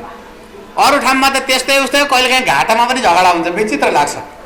एक ठाउँमा घाट बनाउने भएछन्, ध्यान दिनु होला कस्तो विचित्र घाटको झगडा। घाट बनाउने भएछन्, मान्छे पोल्ने ठाउँ, सबैले दान दिँदै गए। एउटा मान्छेले चाहिँ आधा इँटा दान दिएछ, लोभी रहेछ अरे, आधा इँटा दान दिएछ, ए सिँगै पनि दिएन। तर मान्छे यस्तो खुरापाती रहेछ, जब घाट बनिसक्यो नि के भन्दो रहेछ? आधा मैले दिएको भन्दो रहेछ बाहिर चाहिँ। त्यहाँ घाट बनेको छ नि भन्दा आधा इँटा भन्दै रहेछ, आधा मैले दिएको भनेपछि मान्छेले के भन्दो रहेछ? त्यहाँ जति घाट बने आधा चाहिँ यसले दिएको रहेछ, अरू चाहिँ अरूले दिएको रहेछ भनेर। कतिपय ठाउँमा मरेको ठाउँमा पनि, मर्ने ठाउँमा पनि खुरापाती दिमाग लाउँछ, त्यस्तो पनि होइन। त्यो ठाउँमा गएर त्यस्तो पनि नगर्ने, र यो ठाउँमा पनि खुरापाती दिमाग नलगाइकन कमसेकम सक्नेहरूले त्यस्तो ठाउँ बनाउँदा धेरै राम्रो। नसक्दा पनि सबैले गरौँ। यो हाम्रो अन्तिम ध्रुव सत्य हुने ठाउँ हो। यहाँनिर राम नाम सत्य यहीँ गएर टुङ्गिन्छ। र भगवान्ले कहिलेकाहीँ मान्छेहरूमा सुन्छु क्या, हातका मैला सुनका थैला के गर्नु धनले, सागर सिस्नो खाएको बेस आनन्दी मनले भनेर भन्छन् नि। त्यो पनि त्यसको अर्थ चाहिँ किमार्थ यो होइन कि सबै कुरालाई त्यागेर बैरागी भनेर भनेर चाहिँ बस्नु भन्ने पनि होइन। त्यो चाहिँ कल सम्पत्ति अथाह भए पनि कल नै छ, कलमा जीवन बित्दैछ भने त्यस्तो कलले भरिएको सम्पत्ति पाउनुभन्दा बरु सागर सिस्नो खाएको बेस आनन्दी मनले, त्यो चाहिँ तिनीहरूको लागि हो। सम्पत्ति हुँदैमा मान्छे खुसी हुन्छन् भन्ने छ। ए हजुर, रामको धेरै सम्पत्ति थियो कि रावणको? रामको राज्य तपाईँ हाम्रो जस्तो ढुङ्गा माटोको होइन, तर रावणको राज्य त के गरे? सुनको अरे। जसको घरको भित्ता, घरको बाटो सबै सुनै सुनको थियो, सुनै सुनको लङ्का नगरीको राजा रावण, त्यति धनले सम्पन्न, तर रावणकी श्रीमती कहिले शान्तिले सुत्न सकिन्छ मन्दोदरी? अब भन्नु त, राम जङ्गलमा हुनुहुन्छ, सीता जङ्गलमा रामको पछि हिँड्दै हुन्छ। कतै यसो पराल घाँस फुस बिछाएर पनि सुत्नुहुन्छ, तर कति आनन्दले। कुनै रामायणमा देख्नु भएको छ रातभरि निन्द्रा लागेन उहाँहरूलाई भनेर? त हामीहरूले पनि भगवान्ले कृपा गर्नुहोस्, त्यस्ता व्यक्तिमाथि कृपा गर्नुहुन्छ। भगवानको पितृहरूको आशीर्वाद रहोस् त्यस्ता व्यक्तिमाथि कि जसले धर्मको निम्ति, समाजको निम्ति गर्छन् कर्म भने आशीर्वाद सदा सर्वदा बढेर अझ माथि उनीहरू जाउँ। त त्यो ब्रह्म राक्षस भन्दैछ, के अरे चाण्डाल भन्दैछ भगवान्सँग, प्रभु यो अन्तिम दर्शन गर्नको निम्ति भनेर अब यो अन्तिमपल्ट मात्र यहाँबाट फर्केपछि मलाई त्यो ब्रह्म राक्षसले खानेछ। भगवानको परिक्रमा गर्यो बडा सुन्दर ढङ्गबाट बारा क्षेत्रमा जाँदा भगवान बरा विष्णुको रूप हुनुहुन्छ। बरा भगवान विष्णुको तेस्रो अवतार हुनुहुन्छ, जुन कथालाई हाम्रो श्रद्धेय भाइ गुरुले सुनाउनु भएको छ यहाँहरूलाई। र सक्ता 108 परिक्रमा गर्ने, नसके 4 परिक्रमा, त्यो पनि नसके 3, त्यो पनि नसके 1 परिक्रमा त गर्ने नै हो। तर भिडभाडको बेलामा अत्यधिक मेला पर्वको बेलामा मन्दिरभित्र गएर दर्शन गर्न सकिएन, मन्दिरको परिक्रमा गर्न सकिएन भने परबाटै गजुरमा भगवानको दर्शन गर्नु अरे, गजुरमा गएर दर्शन गर्नु अरे। एकपल्ट गरुडले भनेछन् भगवानसँग, प्रभु भिडभाडको बेलामा भक्त तपाईँले दर्शन गर्न भने कहाँ कहाँबाट आएका हुन्छन्, तर भिडले गर्दा दर्शन गर्नै पाउँदैनन्। त्यतिखेर भगवानले भन्नुभयो गरुड चिन्ता लिनु पर्दैन, भिडभाडको बेलामा मन्दिरभित्र एक रूपले मूर्तिको रूपले हुन्छ भने भाव रूपले म माथि गजुरमा पनि हुन्छु, जसले भित्र आएर दर्शन गर्न सक्दैनन् गजुरबाटै दर्शन गर्दा पनि मेरो दर्शन गरेको पुण्य फल उनीहरूले प्राप्त गर्दछन्। यहाँ शर्त 4 परिक्रमा पनि गर्ने, विष्णुको लागि, गणेशको लागि 3 परिक्रमा, 1 परिक्रमा सबैको लागि गर्न सकिन्छ। शिवको परिक्रमा 108 परिक्रमा गर्नुपर्छ या 1 परिक्रमा गर्नुपर्छ या 3 परिक्रमा गरिन्छ। जसरी जति गरे पनि शिवको परिक्रमा चाहिँ फेरि फनफनी गर्नु हुँदैन, कहिले पनि शिवको मन्दिरमा फनफनी घुम्नु हुँदैन। शिवको परिक्रमाको चाहिँ त्यो विधान हुन्छ। परिक्रमामा पनि ठुलो शक्ति छ। भगवानको दर्शन गर्दा जति पुण्य हुन्छ त्योभन्दा धेरै भगवानको आरतीको दर्शन गर्दा हुन्छ अरे, अनि त्योभन्दा धेरै भगवानको मन्दिरको परिक्रमा गर्दा हुन्छ। त्यो चाण्डालले भगवानको मन्दिरको परिक्रमा गर्यो र भगवानको दर्शन गर्न त्यो ब्रह्म राक्षसले आफूलाई मौका दिएकोमा उसले ब्रह्म राक्षसको पनि कल्याणको चिन्तन गर्यो।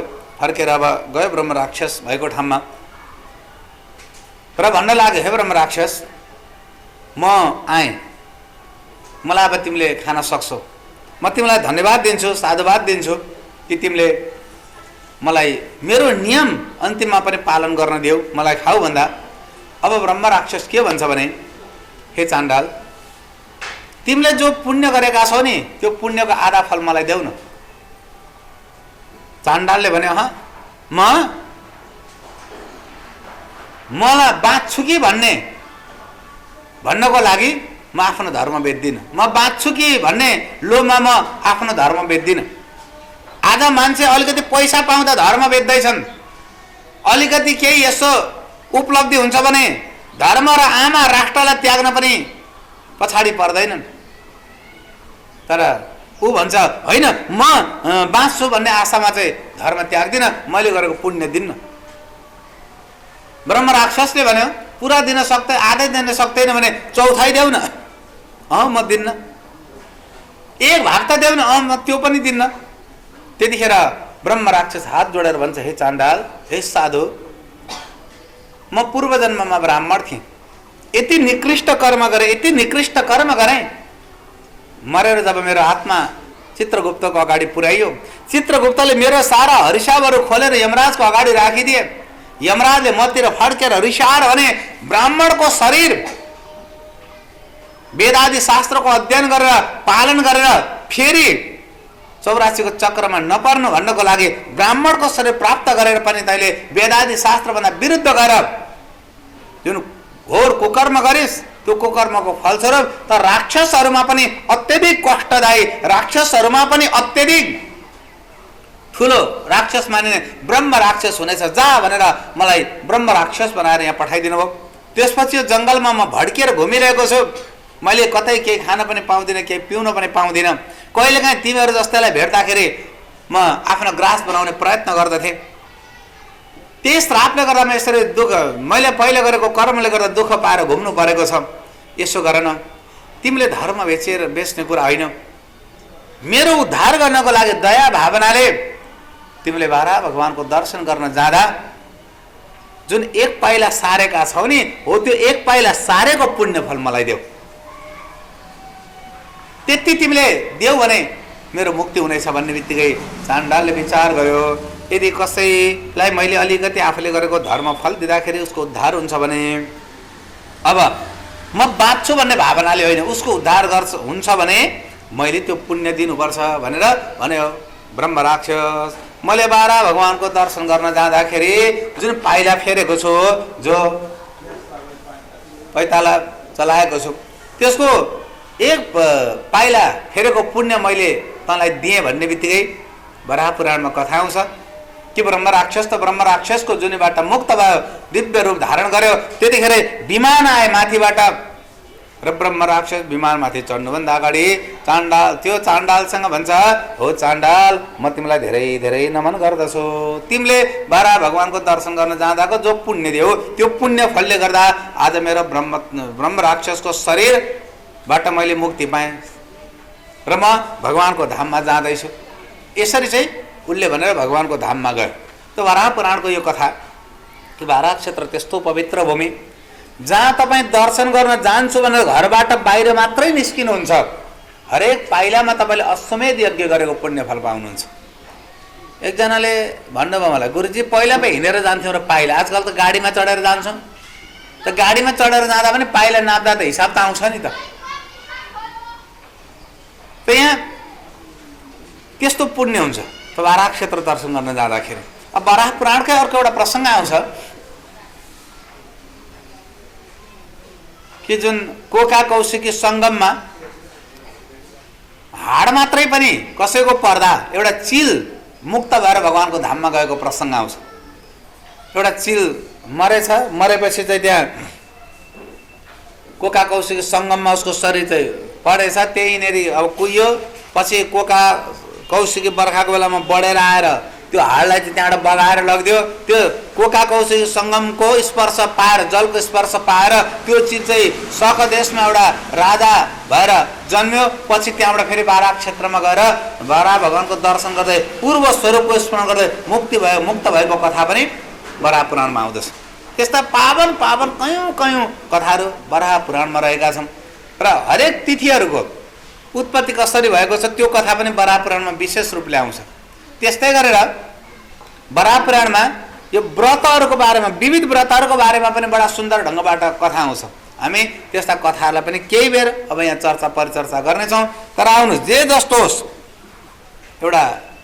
हामी एउटा भजन गाउँछौँ।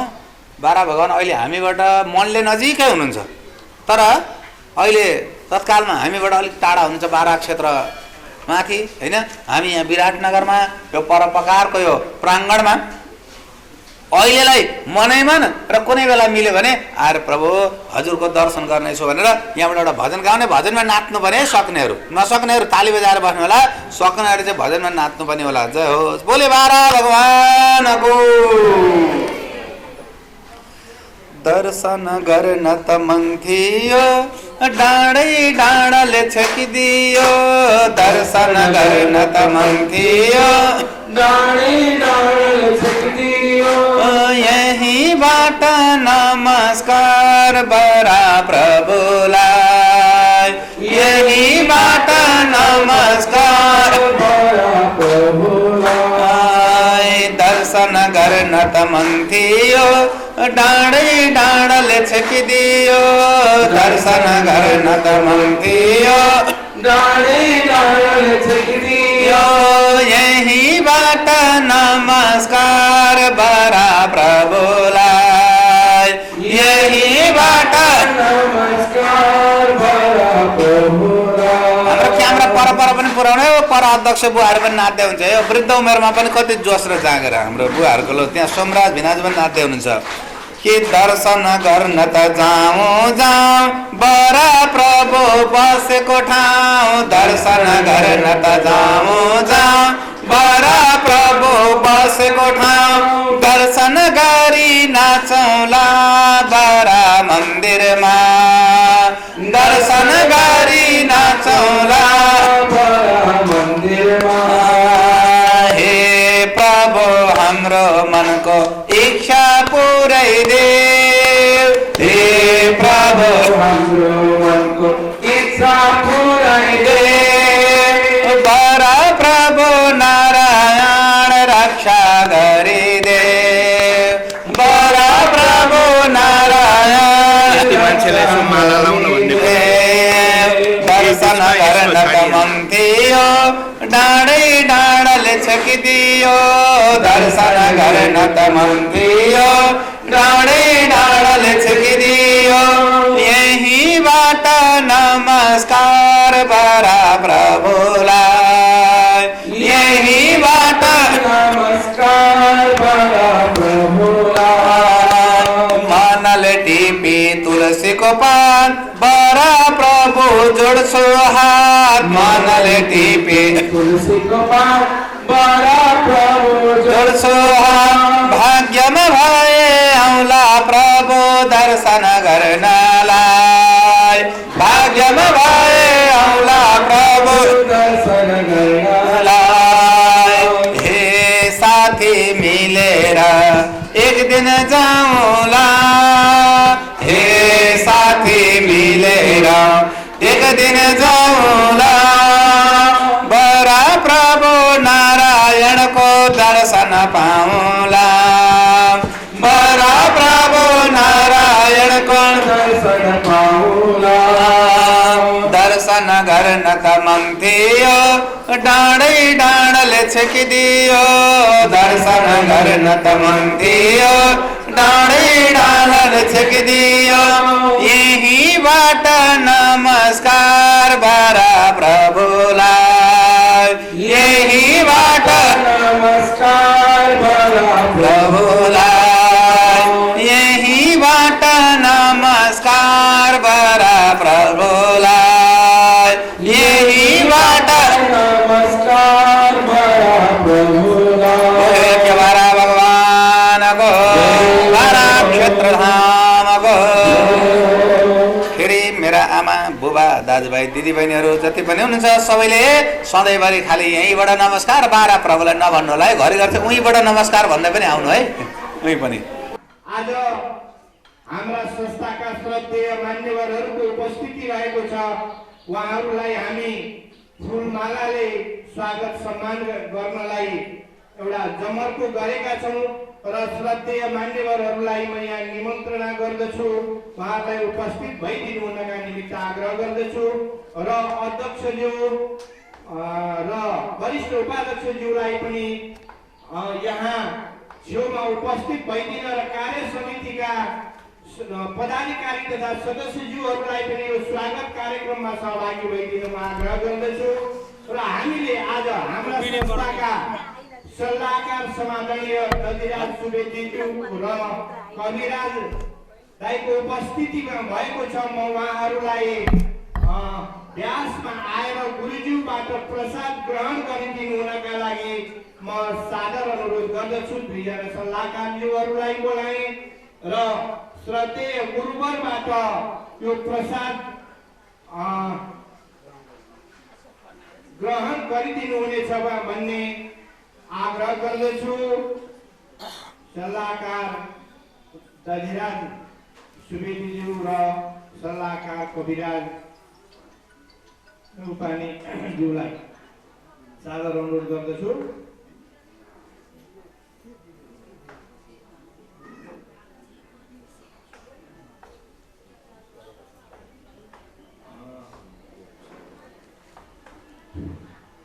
र हामीले संस्थालाई उहाँहरूले यो संस्था सुरु भएदेखि अहिलेसम्म सदैव आफ्नो तन मन वचन धर्म धन सबै थोकले सेवा पुर्याएर आउनु भएको छ योभन्दा पछाडिका दिनहरूमा पनि संस्थालाई सल्लाह सुझाव आवश्यक सहयोग प्राप्त हुनेछ भन्ने हाम्रो आकांक्षा रहेको छ र दधिराज सुवेदीज्यू र कविराज सरलाई गुरुले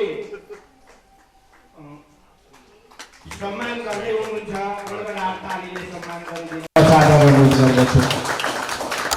अब त्यसै गरी हाम्रो संस्थाका पुरोहित अथवा संस्थाका मूल गुरु पूर्व पुजारी को दुईजना गुरुहरूको उपस्थिति रहेको छ म उहाँलाई व्यासमा निमन्त्रणा गर्न चाहन्छु र श्रद्धेय छवि रमण उप्रेतीज्यूलाई व्यासमा आएर प्रसाद ग्रहण गरिदिनु हुन म सादर अनुरोध गर्दछु। छवि रमण उप्रेतीज्यू र पिताम्बर कृतालज्यूलाई उहाँहरू वृद्धावस्था भए तापनि हामीलाई संस्थामा आध्यात्मिक तवरबाट चाहिँ सम्पूर्ण रूपमा सल्लाह सुझाव दिनुहुने र छवि नम्बर उप्रेतीज्यूलाई संस्थाका अध्यक्षज्यूबाट माला गर्नलाई स्वागत सँगसँगै गरिदिनु त्यसरी ल गुरुज्यूबाट र हामी यहाँ संस्थाका अध्यक्षज्यू वरिष्ठ उपाध्यक्षज्यू महासचिवज्यू सचिवज्यूहरू र पदाधिकारीज्यूहरू समेत संलग्न छौँ। हामीले उहाँहरूलाई सम्मान अर्पण गरिरहेका छौँ र अध्यक्षज्यूले श्रद्धेय पुजारी पिताम्बर पिताज्यूलाई सम्मान गर्दै हुनुहुन्छ। गडगडाट तालीले सम्मान गर्नमा सादर अनुरोध गर्दछु। अब त्यसै गरी हामीले हाम्रो समाजमा कस्तो खालको काम गर्ने, कस्तो खालको काम गरेर गयो भने हाम्रो पुनर्जन्म हुँदैन, सद्गति प्राप्त हुन्छ, यो समाजलाई एक किसिमको राम्रो बाटो देखाउने कुन किसिमको कार्य गर्ने हो भनेर गुरुले अहिले भर्खरै यहाँहरू समक्ष बताइसक्नु भएको छ।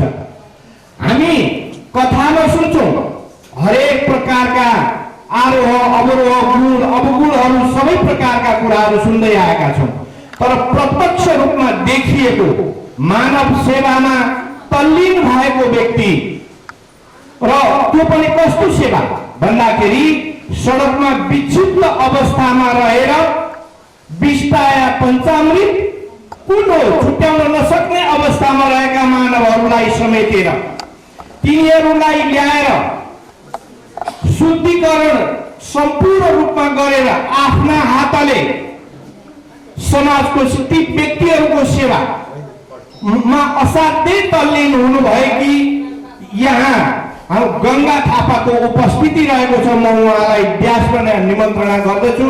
गंगा थापाज्यू र उहाँले वन कार्यालय भन्दा उत्तरपट्टिबाट हामीले देखेको छौँ होला बाहिरबाट मानव सेवा आश्रम भनेर, त्यहाँभित्र हामी कतिजनाले पसेर हेरेका छौँ। पसेर हेऱ्यौँ भने आँसु नआउने व्यक्ति नै हुँदैन। त्यस्तो अवस्थामा रहेका मानवहरूलाई उहाँले ल्याएर सरकारले त्यहाँ थुपरी दिन्छ, तर उहाँले सेवा गर्नुहुन्छ। उता पूर्वतर्फ फर्किएर मास्क पनि खोलिदिन म आग्रह गर्दछु। उहाँलाई गडगडाट तालीले स्वागत र सम्मान गर्छ। हामीले यस्ता मानवहरूको सेवा हामीले गर्नुपर्दछ। श्रद्धेय मान्यवर, हामी यदि मानव हौ भने उहाँको सिको हामी त्यहाँभित्र पसेर सुक्खा आँखाले निस्केकै छैनौँ अहिलेसम्म। उहाँले त्यति सेवा गर्नुहुन्छ। उहाँ कस्तो मानव, हेर्नु आकृति कस्तो छ। त्यहाँ ती विक्षिप्त मानवहरूको दिशा धुनेदेखि लिएर कपडा धुनेदेखि लिएर नुहाउने नकाट्ने सारा काम उहाँ एक्लो व्यक्तिले गर्नुहुन्छ र झन्डै त्यहाँ 100 जना हुनुहुन्छ। हामीले एक दिन 2 दिन 67 जनालाई खाना खुवायौँ।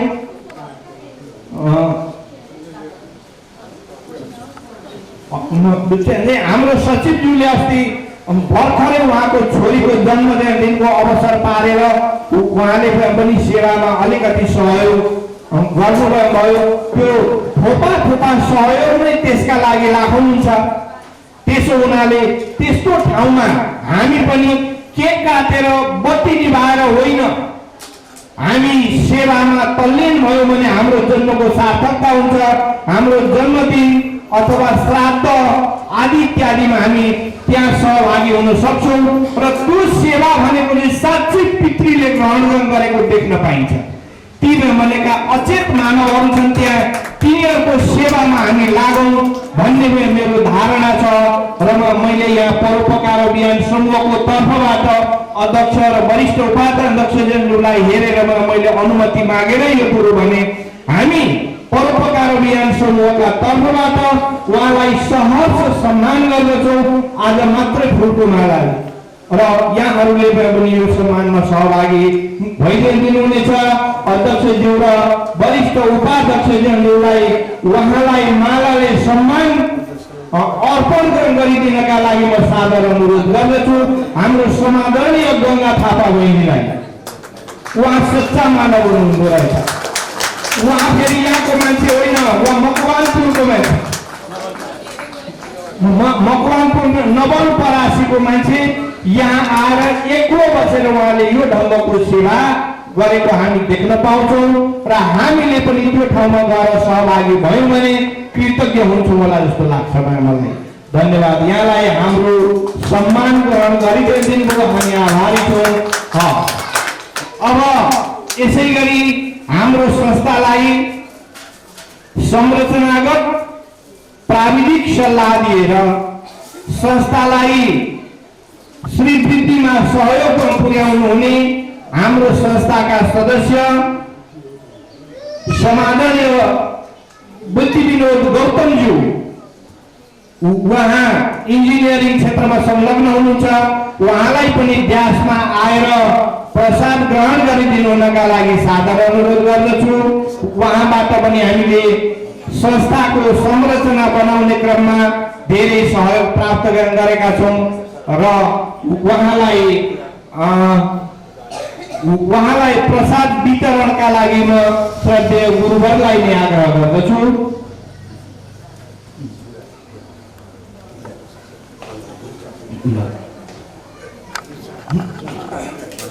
अगाडि बढौँ र सम्मानका लागि यहाँहरू सबैले गडगडाट तालीले उहाँलाई सम्मान पुर्याइदिनु हुनेछ भन्ने आग्रह गर्दछु।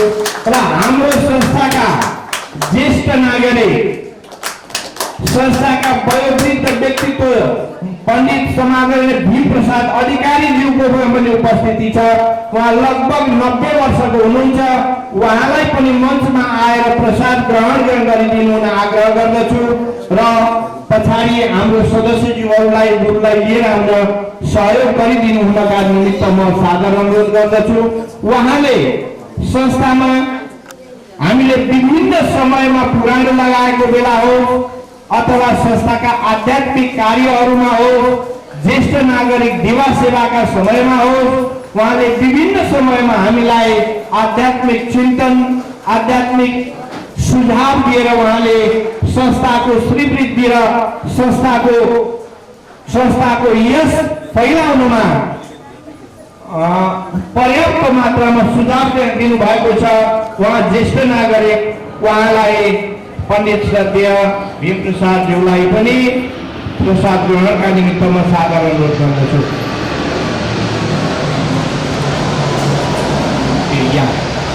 अब यसै क्रममा गुरु आउन्जेली यहाँ हामी परोपकार अभियान समूहका कार्य समितिका सदस्यहरू अर्थात् हामी आयोजकहरू, यहाँ भएका हामी सबै आयोजक हौँ, हामी सबै सदस्य हौँ, जति उपस्थित भएका छौँ सबैको सहयोगले यो घाट परोपकार अभियान समूहको सामुदायिक भवन सबैमा सहयोग प्राप्त भएको छ, अक्षय कोष प्राप्त भएको छ।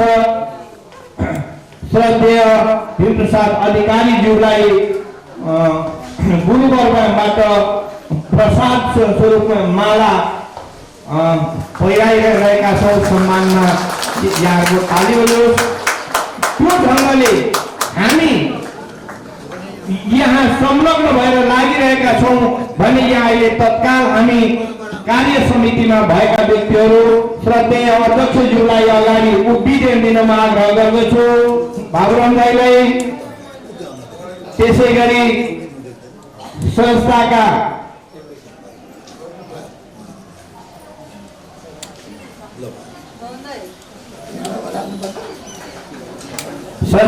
वरिष्ठ उपाध्यक्ष सोमराज कोइरालाज्यू, हामी यहाँहरू समक्ष हाम्रो परिचयका लागि हामी उभिएका छौँ। त्यसै गरी म पनि उपाध्यक्ष किशोर भट्टराई, सधैँ बोलिरहने, आज पनि बोल्ने माइक हातमा छ। त्यसै गरी संस्थाका महासचिव श्रद्धेय गुरुप्रसाद पौडेलज्यू, सचिव उर्मिला सुवेदीज्यू, सचिव कुसुमराज रेग्मीज्यू, सचिव रमेश कुमार, सदस्य रमेश कुमार चापागाईज्यू, सदस्य विनु सापकोटाज्यू, यसपालि हाम्रो मुख्य कर्ताको रूपमा संस्थाको आजीवन सदस्य श्रद्धेय पुष्पलता कोइरालाज्यू, उहाँ उभिदिन आग्रह गर्दछु म। उहाँ यसपालिको मुख्य कर्ता उहाँ हुनुहुन्छ। अब को हुनुहुन्छ। त्यसै गरी बालकृष्ण भट्टराईज्यू सदस्य उहाँ र अब यहाँ हामी सबै संस्थाका सदस्यहरू छौँ। हामी सबैलाई हामी चाहिँ तलबाट बसेका छौँ, हाम्रो नाम आएन भन्दिन यहाँहरूले पाउनुहुन्न। हामी सबै संस्थाका सदस्यहरू सबैलाई हार्दिक स्वागत, हार्दिक बधाई, हार्दिक आभारका साथ अहिले यो माइक्रोफोन फेरि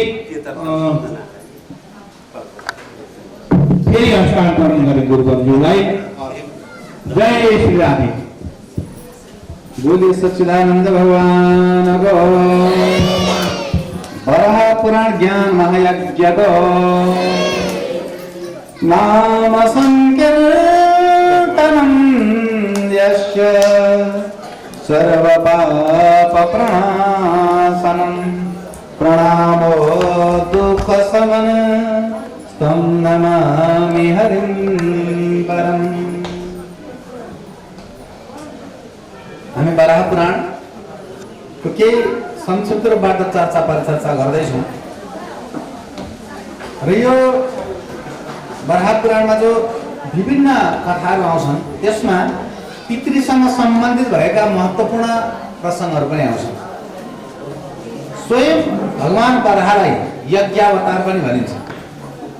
यज्ञावतार किन भनिन्छ त्यो कुनै प्रसङ्गमा फेरि हामी व्याख्या गरौँला भने वराह भगवानलाई आदि श्राद्धकर्ता पनि भनिन्छ। सर्वप्रथम वराह भगवानले नै अर्यमादि नाम गरेका पितृहरूका अधिष्ठाता देवताहरू जो थिए उनीहरूको उद्धार गर्नको निम्ति श्राद्ध गर्नुभएको प्रसङ्ग आउँछ। अब यसलाई यसरी बुझौँ, चन्द्रमाकी छोरी हुन् ऊर्जा, उनको विवाह भएको छ पितृहरूसँग। पितृहरूसँग विवाह भएपछि उनको नाम कोका भनेर राख्न गएको छ। कोका जो विष्णु पादुकाको पर्वत श्रृङ्खलाबाट कोकाको उत्पत्ति हुन्छ। ध्यान दिनु होला, यो श्राद्धसँग सम्बन्धित भएर यो प्रसङ्गको व्याख्या गरिँदैछ।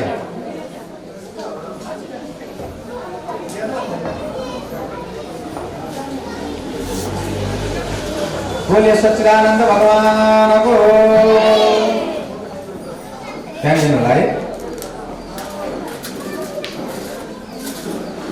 श्राद्धसँग सम्बन्धित कुराहरू हामी गर्दैछौँ। हामी श्राद्धमा एउटा शब्द उच्चारण गर्छौँ। जति पनि श्राद्ध गर्नेहरूले तर्पण दिने बेलामा, पिण्ड दिने बेलामा स्वाहा अनि स्वधा यज्ञ कर्म गर्दा स्वाहा शब्द उच्चारण हुन्छ भने श्राद्ध कर्म गर्दा स्वधा शब्द उच्चारण हुन्छ। स्वधा भनेकी चाहिँ पितृहरूकी पत्नीको नाम हो। स्वाहा स्वाहा भने जो हवन गर्छौँ, स्वाहा भनेको चाहिँ अग्नि देवताकी पत्नीको नाम हो। स्वाहा शब्द उच्चारण नगरिकन गरिएको हवन पूर्ण हुँदैन। यहाँ यज्ञ जो गराउनुहुन्छ नि, घर घरमा पनि प्राय गरेर पूजापाठ गराउँदाखेरि हवन गर्ने भनेर भनिन्छ। हवन गर्दाखेरि ख्याल गर्नु होला, जहिले पनि बलेको अग्निमा हवन गर्नुपर्छ। बलेको निभेको आगोमा स्वाहा स्वाहा भनेर चरो हुने होइन, बलेको हुनुपर्छ। र अग्नि कुण्डभित्र जो चरु पर्छ त्यो चाहिँ पद देवताको लागि, जुन देवताको नाम लिएर स्वाहा भनेको छ त्यो देवताको लागि हुन्छ। यदि कुण्डभन्दा बाहिर नै त्यो पोख्यो भने त्यो चाहिँ शङ्कर भगवानका गणहरूको लागि हुन्छ। त्यसैले जुन देवताको निम्ति भनेर स्वाहा गरिन्छ नि त्यो बलेको अग्नि कुण्डभित्र पर्नुपर्छ। र हवन गर्दाखेरि जो चरु आहुति दिन्छ त्यो कति दिने भन्दा कति अब धेरै छ, थुप्रो भनेर मुठी मुठी पनि होइन, छँदै छैन अलिक कम गर्नुपर्छ भने त्यो 4-4 दाना फ्याँक्ने पनि होइन। एउटा विधि छ त्यसको पनि। सामान्यतः एउटा अमला हुन्छ नि हाम्रो बनमला, त्यो बनमलाको दाना जति होस् कि त्यसलाई चाहिँ भेला गर्दाखेरि कोको बार्दा त्यति होस् त्यति चाहिँ हवन गर्नुपर्छ। कहिलेकाहीँ चाहिँ कम छ भनेर स्वाहा स्वाहा पनि होइन। र अर्को कुरा, हवन गर्दाखेरि मन्त्र पढेर जब अग्निमा चरु आहुति दिन्छ त्यतिखेर अनिवार्य स्वाहा शब्द उच्चारण भएकै हुनुपर्छ। स्वाहा शब्द उच्चारण भएन भने त्यो यज्ञ तपाईँको दृष्टिमा यज्ञ होला तर देवताको दृष्टिमा यज्ञ हुँदैन। स्वाहा शब्द उच्चारण नगरिकन दिएको चरु आहुति अग्नि देवताले ग्रहण गर्नुहुन्न। अग्नि देवताले ग्रहण नगरेपछि अग्नि देवताले नै तत्देवताको मुख बनेर भाग पुर्याउने हो, पुर्याइदिनुहुन्न। त्यसैले हवन गर्न तपाईँहरूको बसाउनुहुन्छ ब्राह्मणहरूलाई भने मन्त्र कसरी पढ्दैछन् त्यो पनि आफ्नो ठाउँमा छँदैछ, तर सँगसँगै स्वाहा शब्द पनि अनिवार्य उच्चारण गर्न लाउनु होला। के शब्द उच्चारण गर्न लाउने? स्वाहा। गुरुहरूले बजाएको गुरुजी हो यज्ञ गर्न भनेर तपाईँहरू बस्नु भएको छ, यो चौरो आहुति दिँदा त्यसै पप गर्दा होइन, स्वाहा शब्द पनि भन्दै चौरो दिनु होला भन्ने। आजकल कहिलेकाहीँ विचित्र लाग्छ, हामी कसरी कता बरालिँदैछौँ, लाउने पनि बरालिँदैछौँ, हामी गर्ने कार्य गराउने पनि बरालिँदैछौँ। रुद्री पाठ गर्न बसेको अरे ओम गणनान्त गणपति हवामय प्रेरणान्त, हेलो के अरे अब हेर्नुहोस् कतातिर हल्मल्यो। त्यो 2-2 मिनटमा मोबाइल उठाउँदै कुनै पाठ गर्न थाल्यो, हवनमा बसेर चाहिँ 2-2 मिनट 5-5 मिनट मोबाइल उठाउँछ भने तपाईँले सिधै लगाएको दक्षिणा दिनुभएको हुन्छ नि होइन। हात जोड्नु होला गुरुजी, यस्तो नहोस्। बिचमा खण्डित हुनै हुँदैन। झन् त्यसमाथि पनि देवीसँग सम्बन्धित भएको कुनै कार्य गर्दा त बिचमा त्यस्ता खालका खण्डित भयो भने विष्णु त बरु ठिकै छ भनेर केही गर्नु न, देवीले त अनिष्ट पनि गरिदिनुहुन्छ। त्यस्तो बेलामा ख्याल गर्नुपर्छ। कार्य गर्न बसिसकेपछि विधिहीन कार्य भयो भने त्यो सफल कहिले पनि हुँदैन। त पितृहरूकी पत्नीको नाम हो स्वधा। पितृहरूकी पत्नीको नाम के अरे? अनि अग्नि देवताकी पत्नीको नाम स्वाहा। त हवन गर्दा स्वाहा शब्द अनिवार्य उच्चारण हुनुपर्छ। जसरी त्यसै गरेर तर्पण पिण्ड दिँदा पनि स्वधा शब्द उच्चारण हुनुपर्छ। घरमा श्राद्ध आदि कर्म गर्दाखेरि जो श्राद्ध आदि कर्म गर्नुहुन्छ उहाँहरूलाई त गुरुहरूले भन्नुहुन्छ, सँगसँगै अरूहरूले पनि विचार गर्नु होला स्वधा शब्द उच्चारण हुन्छ कि हुँदैन। त्यहाँ चन्द्रमाको श्रापले गर्दाखेरि साह्रै भ्रष्ट भएछन्। पितृहरूको अधिष्ठाता देवता छन् जसलाई अर्यमादि भनेर भनिन्छ। अर्यमादि भनेको पितृहरूको अधिष्ठाता देवता हो। यो पितृ भनेको को? पहिला अब पितृले भनेको बुझौँ। बराह पुराणसँग सम्बन्धित कुरो छ। पितृको बारेमा विशेष व्याख्या छ बराह पुराणमा। जस्तो बाटो हिँड्नेलाई के भनिन्छ? खेल खेल्नलाई, दोकानमा बस्नेलाई, जागिर खानेलाई कर्मचारी भनिन्छ नि होइन। त्यस्तै पितृ भनेको पनि एउटा संज्ञा हो। पितृ भनेको नाम हो। जो पनि मानव शरीर प्राप्त गरेर मानव शरीरलाई छोडेर गएका छन्, ती मानव शरीरलाई छोडेका आत्माहरूको नाम हो पितृ। समग्रमा पितृ भनेको एउटा संज्ञा हो। अब हाम्रो पितृ भनेको चाहिँ को भन्दा हाम्रो कुलगोत्रसँग सम्बन्ध राखेर जसले संसारलाई छोडेर गएका छन् तिनीहरूलाई हाम्रो पितृ भनिन्छ। र माथि बसेर पितृले एउटा कुराको कल्पना सदा सर्वदा गर्छन् रहो। हाम्रो कुलगोत्रमा कोही त्यस्तो व्यक्ति पैदा होला जसले 12 क्षेत्रमा गएर कोका कौशिकीको सङ्गममा स्नान गरेर सङ्गमको जलद्वारा हामीलाई तर्पण दियोस्। कोकाको जलद्वारा पिण्ड बनाएर हामीहरूको नाममा पिण्ड प्रदान गरोस्। 12 भगवानको शरणमा हामीहरूको नाम उच्चारण गरिदियोस्, पितृशिलाको दर्शन गरिदियोस् भनेर पितृले आशा गर्दछन् अरे। शास्त्रले भन्छ अन्य तीर्थ धन र मन भएपछि पुगिन्छ अरे। 12 पुराणको वचन हेर्नुहोस् कति मिठो छ 12 पुराणको वचन। 12 भगवान त्यहाँ पृथ्वीसँग भन्नुहुन्छ हे देवी संसारका अरू जति पनि तीर्थहरू छन् ती सारा तीर्थहरू धन र मन भएपछि पुगिन्छ। तर धरतीमा एउटा मात्रै त्यस्तो तीर्थ छ अरे जहाँ धन र मन हुँदा हुँदै पनि जहिलेसम्म पितृको आशीर्वाद हुँदैन तहिलेसम्म त्यो तीर्थ पुग्दैन अरे। तर त्यो पितृको आशीर्वाद नभइकन नपुग्ने तीर्थको नाम हो मेरो प्यारो 12 क्षेत्र। भगवान 12 पृथ्वीसँग भन्नुहुन्छ हामी जति पनि 12 क्षेत्र गएका छौँ नि तपाईसँग धन भएर होइन, तपाईसँग मन भएर होइन, पितृको आशीर्वाद तपाईँ माथि भयो त्यसैले तपाईँ त्यहाँ पुग्नुभयो। पितृको आशीर्वाद सदा सर्वदा तपाईँहरू माथि रहनेछ। तर अहिले पनि कहिलेकाहीँ भेटिनुहुन्छ 12 क्षेत्र जान भनेर हिँडेको गुरुजी बाटैबाट फर्के, यो काम पर्यो त्यो काम पर्यो। मैले 12 पुराण हेरेको हुनाले भन्छु कि यो काम पर्यो त्यो काम परेर फर्केको होइन, पितृको आशीर्वाद पूर्ण नभएर बाटोबाट फर्केको। अहिले पनि तपाईँ 12 क्षेत्र जहिले पनि पुग्नुहुन्छ सम्झिनुहोला पितृको आशीर्वाद म माथि रहेछ। र आदि श्राद्ध स्थल जब चन्द्रमाको श्रापले गर्दा साह्रै यो भ्रष्ट भएर दुःख पाए अर्यमादि नाम गरेका पितृहरूका अधिष्ठाता देवता उनीहरूले भगवान 12सँग प्रार्थना गरे बडा सुन्दर ढङ्गबाट प्रभु हामीहरूको उद्धार गर्नुहोला भनेर 12 भगवान पितृहरूको उद्धार गर्नको निम्ति जुन शिलामा आफ्नो पाउलाई राख्नुभयो त्यो शिला भएको भूमिलाई पवित्र तीर्थ विष्णु पादुका भनिन्छ। विष्णु पादुकामा अहिले पनि गइयो भने भगवान बाराहले आफ्नो चरण राख्नुभएको शिलाको दर्शन पाइन्छ। बोले विष्णु पादुका धाम विष्णु पादुका। त्यसपछि बारा भगवानले त्यो ठाउँबाटै पितृहरूको श्राद्धलाई प्रारम्भ गर्नुभयो। त्योभन्दा अगाडि बारा भगवानले श्राद्ध गर्नुभएको चाहिँ आफ्ना पितृभन्दा पनि अर्यमादि नाम गरेका पितृहरूको अधिष्ठाता देवता जो यो भ्रष्ट बनेका थिए उनीहरूको कष्ट निवृत्ति गर्नको निम्ति जब श्राद्ध गर्नुभयो त्यसपछि संसारमा आफ्ना पूर्वजहरूको उद्धार गर्नको निम्ति श्राद्ध गर्नु सन्ततिहरूले भन्दै अनि श्राद्धको परम्परा बस्यो। त्योभन्दा अगाडि श्राद्ध गरिँदैन थियो। त्यसैले बराक क्षेत्रलाई आदि श्राद्ध स्थल पनि भनिन्छ।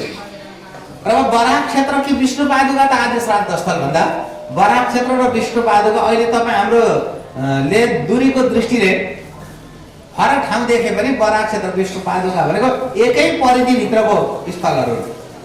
बराक क्षेत्र भनेको विष्णु पादुका भनेकै बराक क्षेत्र। कुनै बेला विष्णु पादुकामा गएर श्राद्ध गर्नुहोस्, कुनै बेला बराक क्षेत्रमा गएर श्राद्ध गर्नुहोस्। पौष-औँसीमा विशाल श्राद्ध मेला लाग्छ बराक क्षेत्रमा पनि विष्णु पादुकामा पनि। भक्तहरू कोही बिहान विष्णु पादुकामा गरेर बेलुका बराक क्षेत्र गर्न पुग्नुहुन्छ, कोही बिहान बराक क्षेत्रमा गरेर विष्णु पादुका बेलुका गर्न पुग्नुहुन्छ, कोही आज एक ठाउँमा गर्नुहुन्छ, भोलि अर्को ठाउँमा गर्नुहुन्छ, कोही यो वर्ष यहाँ गर्नुहुन्छ, कोही त्यो अर्को वर्ष अर्को ठाउँमा गर्नुहुन्छ।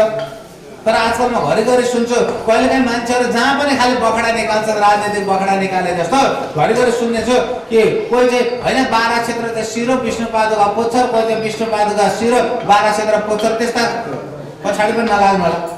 श्राद्ध गर्नको निम्ति नेपालमा पनि कयौँ उत्तम भूमिहरू छन्। जस्तो बारा क्षेत्र त आदि श्राद्ध स्थल भइदियो। सर्वप्रथम श्राद्ध गरिएको भूमि नै बारा क्षेत्र विष्णु पादुका। कोकाको तिर जो छ नि, कोकाको तिर नै त्यो भूमि हो। त्यसपछि अब त्यस्तै गरेर गोकर्णमा श्राद्धको लागि पशुपतिनाथमा पनि श्राद्ध गरिन्छ। देवघाट धाम हो, मुक्तिनाथ धाम हो, कागबेनी भयो, अरू पनि थुप्रै त्रिवेणी धामहरू छन्। अब हाम्रो भारतमा पनि गए आदि गरेका तीर्थहरू छन् श्राद्ध आदि कर्म गर्नको लागि। सक्दा सबै ठाउँमा गएर श्राद्ध गरौँ, नसक्दा पनि जाँदा सकिन्छ त्यो ठाउँमा गएर श्राद्ध गरौँ र जीवनमा एकपल्ट बारा क्षेत्रमा अनि विष्णु पादुकामा पनि गएर आफ्ना पितृहरूको लागि श्राद्ध गरौँ। आदि श्राद्ध स्थल हो बारा क्षेत्र। त्यस्तै अब श्राद्धको बारेमा त्यसपछि जस्तो पितृशिला बराक क्षेत्रमा मन्दिरभन्दा तल पितृशिला रहेको छ। तर त्यो पितृशिला रहेको स्थान जहाँ बारा भगवानले पितृहरूको श्राद्ध गरिसक्नु भएपछि सम्पूर्ण पितृहरू त्यही शिलामा प्रकट भएर शिलाबाटै बारा भगवानको स्तुति गर्दै पितृलोकतिर लागेछन्। चन्द्रमाको श्रापबाट मुक्त भएर पितृलोकतिर लागे। त जुन शिलामा सारा पितृहरू समाविष्ट भएर प्रकट भए त्यसलाई भन्छ पितृशिला। जुन पितृशिला तपाईहरु बारा क्षेत्रमा गएर श्राद्ध गर्नेले पनि पितृशिलाको त्यति याद अहिले गर्नुभएको छैन। किनकि त्यहाँ कोका र कौशिकीले बर्खाको बेलामा ल्याउने सबै बालुवाले त्यो पितृशिलालाई पुरेको छ। हामी जब सानो सानो थियौँ त्यतिखेर पितृशिला थियो त्यहाँनिर। पितृशिलामा गएर श्राद्धपछि पितृहरूको यसो पूजा गरिन्थ्यो। तर त्यो पुरिँदै गएपछि मान्छेले त्यसलाई बिस्तारै बिस्तारै बिर्सिँदै गएर अहिले सङ्गममा स्नान गर्छन्, बारा भगवानको दर्शन गर्छन्। तर यसपल्टबाट हामीले पौष-औँसीबाट पितृशिला भएको स्थान अब उत्खनन गरेर पितृशिलालाई माथि उठाउनु पर्छ भनेर त्यो स्थानलाई सङ्केत गर्ने स्थान बनाइदिएका छन्। अब बारा क्षेत्र जाँदा पितृशिला भएको ठाउँ चाहिँ कहाँ हो भने त्यो पनि सोध्नु होला। अब हामी चाँडै नै त्यो पितृशिलालाई माथि उठाउने काम पनि गर्नेछौँ। अब त्यो कहिले हुन्छ, पितृहरूको आशीर्वाद जहिले पूर्ण हुन्छ त्यो दिन त्यो काम सम्पन्न हुनेछ। आदि श्राद्ध स्थल हो बारा क्षेत्रधाम। त्यस्तै भगवान बारालाई धरतीको पहिलो तीर्थ बारा भगवान बस्नु भएको जुन धाम छ बारा क्षेत्रधाम, त्यसलाई धरतीको पहिलो तीर्थ पनि भनिन्छ। किनकि बारा भगवानले पृथ्वीको उद्धार गर्नुभन्दा अगाडि पृथ्वीमा कुनै तीर्थ थिएन। बारा भगवानले जब उद्धार गरेर पृथ्वीलाई अड्याउनु भयो शेषनागमाथि, यानि कि तेजमाथि अड्याउनु भयो र आफ्ना भक्तहरूको कल्याण गर्नको लागि सर्वप्रथम बारा भगवान त्यो भूमिमा बस्नु भएपछि त्यहाँबाट पछि भविष्यमा फेरि अन्य अन्य तीर्थहरू विकास हुँदै गयो। त्यसैले आदि तीर्थस्थल पनि हो बाराक क्षेत्रमा, आदि श्राद्ध स्थल पनि हो बाराक क्षेत्रमा, जहाँ भगवान् प्रेमका प्रतीक हुन्छ बारा भगवान्। यो प्रेमका प्रतीक भन्नाले बारा भगवान् हामीलाई यो सन्देश दिनुहुन्छ, हे मानव, जसरी मैले पृथ्वीलाई माया गरेर बसेको छु त्यसै गरेर तिमीहरू पनि पृथ्वीलाई माया गर, यो सन्देश दिनुहुन्छ र बाराक क्षेत्रमा भगवान्।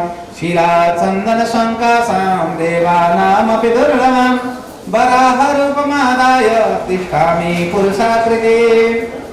शिला, यस्तो शिला कि श्याम शिला, शालिग्राम जस्तो भ्रान्ति हुने, चन्दन जस्तो भ्रान्ति हुने श्याम शिलामा शिर मरेको शरीर मनुष्यको आकृतिमा भगवान् आफ्नो थुतुनमाथि पृथ्वीलाई अड्याएर दुई हात कम्मरमा लगाएर बस्नुभएको मूर्तिको रूपले भगवान् त्यहाँ विराजमान हुनुहुन्छ, जुन दिव्य विग्रहको दर्शन देवताले पनि आकाङ्क्षा गर्दछन्। यी सबै कथालाई श्रद्धेय गुरुले तपाईँलाई सुनाउनु भएको हुन्छ। र आज यो ठाउँमा हाम्रो परोपकार अभियान समूहको तर्फबाट यहाँ बराह पुराण लाग्ने, त्यसपछि केही शब्दहरू आएर राखिदिनु भनेर जो मलाई निमन्त्रणा गर्नुभयो, म अन्तर हृदयबाट धेरै धेरै धन्यवाद दिन्छु उहाँहरूलाई। अब हाम्रो यहाँ कर्ता बनेर जो बस्नु भएको छ हाम्रो दिदी पुष्पलता दिदी, उहाँहरूसँग हाम्रो सम्राट धिराज हो, उहाँहरूसँग त हाम्रो पारिवारिक आत्मीय नाता पनि सदा सर्वदा पहिलादेखि नै छ नै। र यो पुराणको बारेमा हामीलाई उहाँहरू सबैजना बसेको बेलामा, अध्यक्षज्यू लगायत सबैजना बसेको बेलामा संस्थाका उपाध्यक्ष किशोर दाईले मलाई फोन गर्नुभयो, यसरी यसरी छ 2 घन्टा आएर बोलिदिनु न भनेर। मैले भने ठिक छ, हामी त बराक क्षेत्रको बासिन्दा, त्यसमाथि पनि हाम्रो पुराण समूहको नाम नै बराह पुराण समूह, हाम्रो त फाउन्डेसनको नाम पनि हाम्रो बराह दर्शन फाउन्डेसन। र हाम्रो बराक क्षेत्रमा बसेर बराक क्षेत्रमा आउने सारा भक्तहरूको सेवा गर्ने संस्था, बराक क्षेत्रको अभिभावकीय संस्था, जसकै छत्र छायामा बसेर हामी बराक क्षेत्रको विकास हुनुपर्छ भनेर काम गरिरहन्छौँ, त्यो हाम्रो अभिभावकीय संस्थाको नाम पनि बराक क्षेत्र संरक्षण मञ्च। तपाईँहरू पनि बराक क्षेत्र जाँदा त्यस्तो केही पऱ्यो भने मन्दिर छेउमा नै बराक क्षेत्र संरक्षण मञ्चको अफिस छ, त्यहाँ सम्पर्क राखेर आफ्ना समस्याहरू या सहयोगका कुराहरू गर्न सक्नुहुन्छ। त्यहाँ अब बाराह पुराणसँग सम्बन्धित भएका कुरा गर्ने भन्दा त हामी त्यसै पनि खुसी भयौँ र आउने भनेर आइयो, यहाँ बसेर केही चर्चा परिचर्चाहरू गर्न पाइयो। यो अवसर जुटाइदिनु भएकोमा धेरै धेरै धन्यवाद दिन्छु। व्यक्तिको रूपबाट मैले यहाँ कसैको पनि नाम लिनँ, किनकि सबैको नाम अब याद पनि छैन। जसले जाँदाबाट यसरी सहयोग पुऱ्याउनु भएको छ, धेरै धेरै धन्यवाद। र अब यहाँनिर अब पक्कै पनि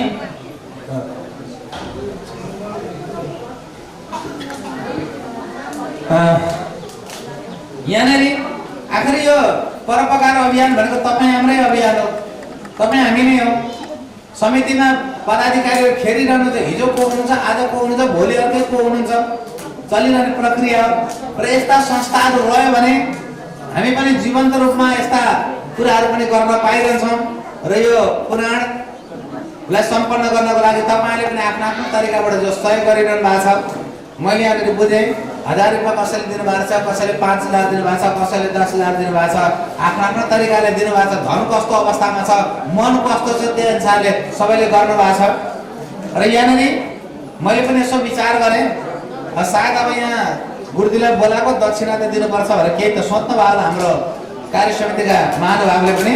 त्यो कार्य समितिले त्यस्तो सोध्नु भएको भए पनि मलाई दक्षिणा दिनु पर्दैन, मैले आने आमा बुबाहरूलाई कथा सुनाउनु पाएँ, मेरो लागि यही नै भाग्य मलाई दिलाइदिनु, त्यही नै मेरो मलाई तपाईँले दिने दक्षिणा हो। त्यति भन्दा भन्दै पनि मन मानेन त म हाम्रो बराह दर्शन फाउन्डेसन र हाम्रो बराह पुराण समूहको तर्फबाट यो कार्यलाई सम्पन्न गर्नको लागि यो संस्थालाई हाम्रो फाउन्डेसनको तर्फबाट 5555 रुपियाँ सहयोग हामी प्रदान गर्छौँ। त्यो 5555 रुपियाँ हामी यहाँलाई एउटा सहयोगको लागि भनेर गर्छौँ, किनकि हामी सबैले यस्ता संस्थालाई बचाउनुपर्छ। र भगवान्को यस्तो वचन छ र मेरो आफ्नै पनि अनुभव छ, पुण्य कार्यमा जति नै दान दिए पनि धन कहिल्यै घट्दैन। हामी 2 हात छ, हामीसँग 4 हात छैन, दिने हाम्रो त 2 हात, हामीले 2 हातले दिन सक्यो भने भगवान्ले त हजारौँ हातले हामी माथि कृपा गर्नुहुन्छ। यो चाहिँ हाम्रो एउटा अनुभव पनि छ। र यहाँ सानो कुरा केही कुरा किशोर दाइले भन्न खोज्नुहुन्छ, त्यसपछि म तपाईँलाई एउटा सानो के केही जानकारी गराउँछु। त्यो जानकारीलाई तपाईँले सुन्नुहुनेछ। सानो जानकारी बनाउँछु अनि किशोर दाइले के भन्दै हुनुहुन्छ। तो श्रद्धेय मान्यवर हाम्रो संस्थाको सल्लाहकार महेश प्रसाद भट्टराईजीको उपस्थिति रहेको छ, जसमा गुरुबलबाट प्रसाद ग्रहण गरिदिन म आग्रह गर्दछु सल्लाहकार महेश प्रसाद भट्टराईज्यूलाई। अब यहाँलाई मैले 5 मिनटको समय लिएँ। तत्पश्चात फेरि अगाडि हाम्रो समय पनि फेरि पूर्ण हुन्छ। यहाँ बाराक क्षेत्र अघि थुप्रैले बाराक क्षेत्र गएको कुरा गर्नुभयो। पहिला अहिले जुन मोटरको बाटोबाट तपाईँहरू बाराक क्षेत्र जानु भएको छ, मोटरको बाटो बन्नुभन्दा अगाडि चत्राबाट हिँडेर बाराक क्षेत्र कोशी किनारको बाटो जाने यहाँ कतिजना हुन्छ? त्यसरी जानाले हात उठाउनु त थुप्रैजनाले हात उठाउनु हो। कोशी किनारको बाटो चत्राबाट हिँडेर बाराक क्षेत्र पुग्ने थुप्रैजना हुँदो रहेछ। खुसी लाग्यो। अब तपाईँलाई म एउटा कुरा सोध्छु, त्यसरी हिँडेर जाँदा बाराक क्षेत्र पुग्नुभन्दा अगाडि बाटोमा नदी किनारमा एउटा गुफा थियो, गुफाभित्र भगवानको दर्शन गरिन्थ्यो गुप्तबारा भनेर। त्यो तपाईँलाई कसैलाई याद छ? ल हात उठ्यो, थुप्रैले हात उठाउनु भयो, हामीलाई याद छ भनेर। अब त्यो गुप्तबारा पहिले कोशी किनारको बाटो बाराक क्षेत्र जाँदा दर्शन गरिन्थ्यो। जो मानव रूपमा प्रथम पुजारी हुनुहुन्छ औलिया बाबाको रूपले स्वयं शङ्कर भगवान नै औलिया बाबा बनेर आउनुभयो र मानव रूपमा 12 भगवानको पूजा गर्ने काम उहाँले प्रारम्भ गर्नुभयो। अनि एकपल्ट 12 भगवानको पूजा गर्नको निम्ति बाटोमा जाँदै हुन्थ्यो। औलिया बाबाको गद्दी छ चत्रामा, बाराक क्षेत्र जाँदा औलिया बाबाको पनि दर्शन गर्नु तपाईँहरूले त्यहीबाट जानुहुन्थ्यो। प्रतिदिन बिहान बेलुकै पूजा गर्नको लागि एकपल्ट जाँदा बाबालाई यति ज्वरो आयो, बाबा हिँड्न सक्नु भएन। एउटा गुफामा पस्नुभयो, सानो ओडार रहेछ त्यहाँ। ओडार जुन ओडारमा अहिले पनि गुप्तबारामा भगवानको दर्शन पाइन्छ। ओडारभित्र पस्नुभयो गुप्त औलिया बाबा र भन्नुभयो, हे भगवान, नारद आदि ऋषिमुनिले हजुरको पूजा गर्ने जिम्मा मलाई दिनुभएको थियो, तर आज हजुरको पूजा छुट्ने भयो, औलोले गर्दा म अगाडि बढ्न सकिनँ भनेर जब रुन लाग्नु भएको थियो औलिया बाबाको अगाडि, औलिया तिम्रो जो नियम र निष्ठा छ, तिमीले मेरो पूजा गर्ने जो नियम बनाएका छौ, यो नियमलाई म टुट्न दिन्न। आज तिमी मेरो मन्दिरमा दर्शन गर्न, मेरो पूजा गर्न आउन सकेनौ त के भयो, चिन्ता नगर, म तिम्रो अगाडि प्रकट हुन्छु भनेर भगवान औलिया बाबाको अगाडि त्यही ओडारभित्र प्रकट हुनुभयो। यसरी औलिया बाबालाई दर्शन दिनको लागि जुन ओडारभित्र, जुन गुफाभित्र भगवान प्रकट हुनुभयो त्यसलाई गुप्तबारा भनिन्छ। गुप्त रूपले भगवान त्यहाँ प्रकट हुनुभयो, त्यसैले गुप्तबारा भन्यो। बोल्यो गुप्तबारा भगवानको। त गुप्तबाराको रूपले त्यसपछि सधैँभरि भगवान त्यहाँनिर बस्न लाग्नुभयो। पहिला चत्राबाट जब बाराक क्षेत्रतिर पैदल गर्दै यात्रीहरू जानुहुन्थ्यो, गुप्तबाराको छेउमा गएर झोला बिसाएर गुप्तबारा सोडाभित्र बसेर भगवानको दर्शन गर्नुहुन्थ्यो। त्यहाँबाट 12 भगवानको दर्शन गरेर फर्केर आउँदा पनि गुप्तबाराको बाहिरपट्टि झोला बिसाएर भगवानको दर्शन गरेर गुप्तबाराको दर्शन गरेर अनि फेरि मधेसतिर झर्नुहुन्थ्यो। तर जब अहिलेको मोटरको बाटो बन्यो, आजभन्दा करिब 25 वर्ष अगाडि मोटरको बाटो जब बन्यो, गुप्तबाराको गुफाभन्दा 350 मिटर माथिबाट मोटरको बाटो बन्यो।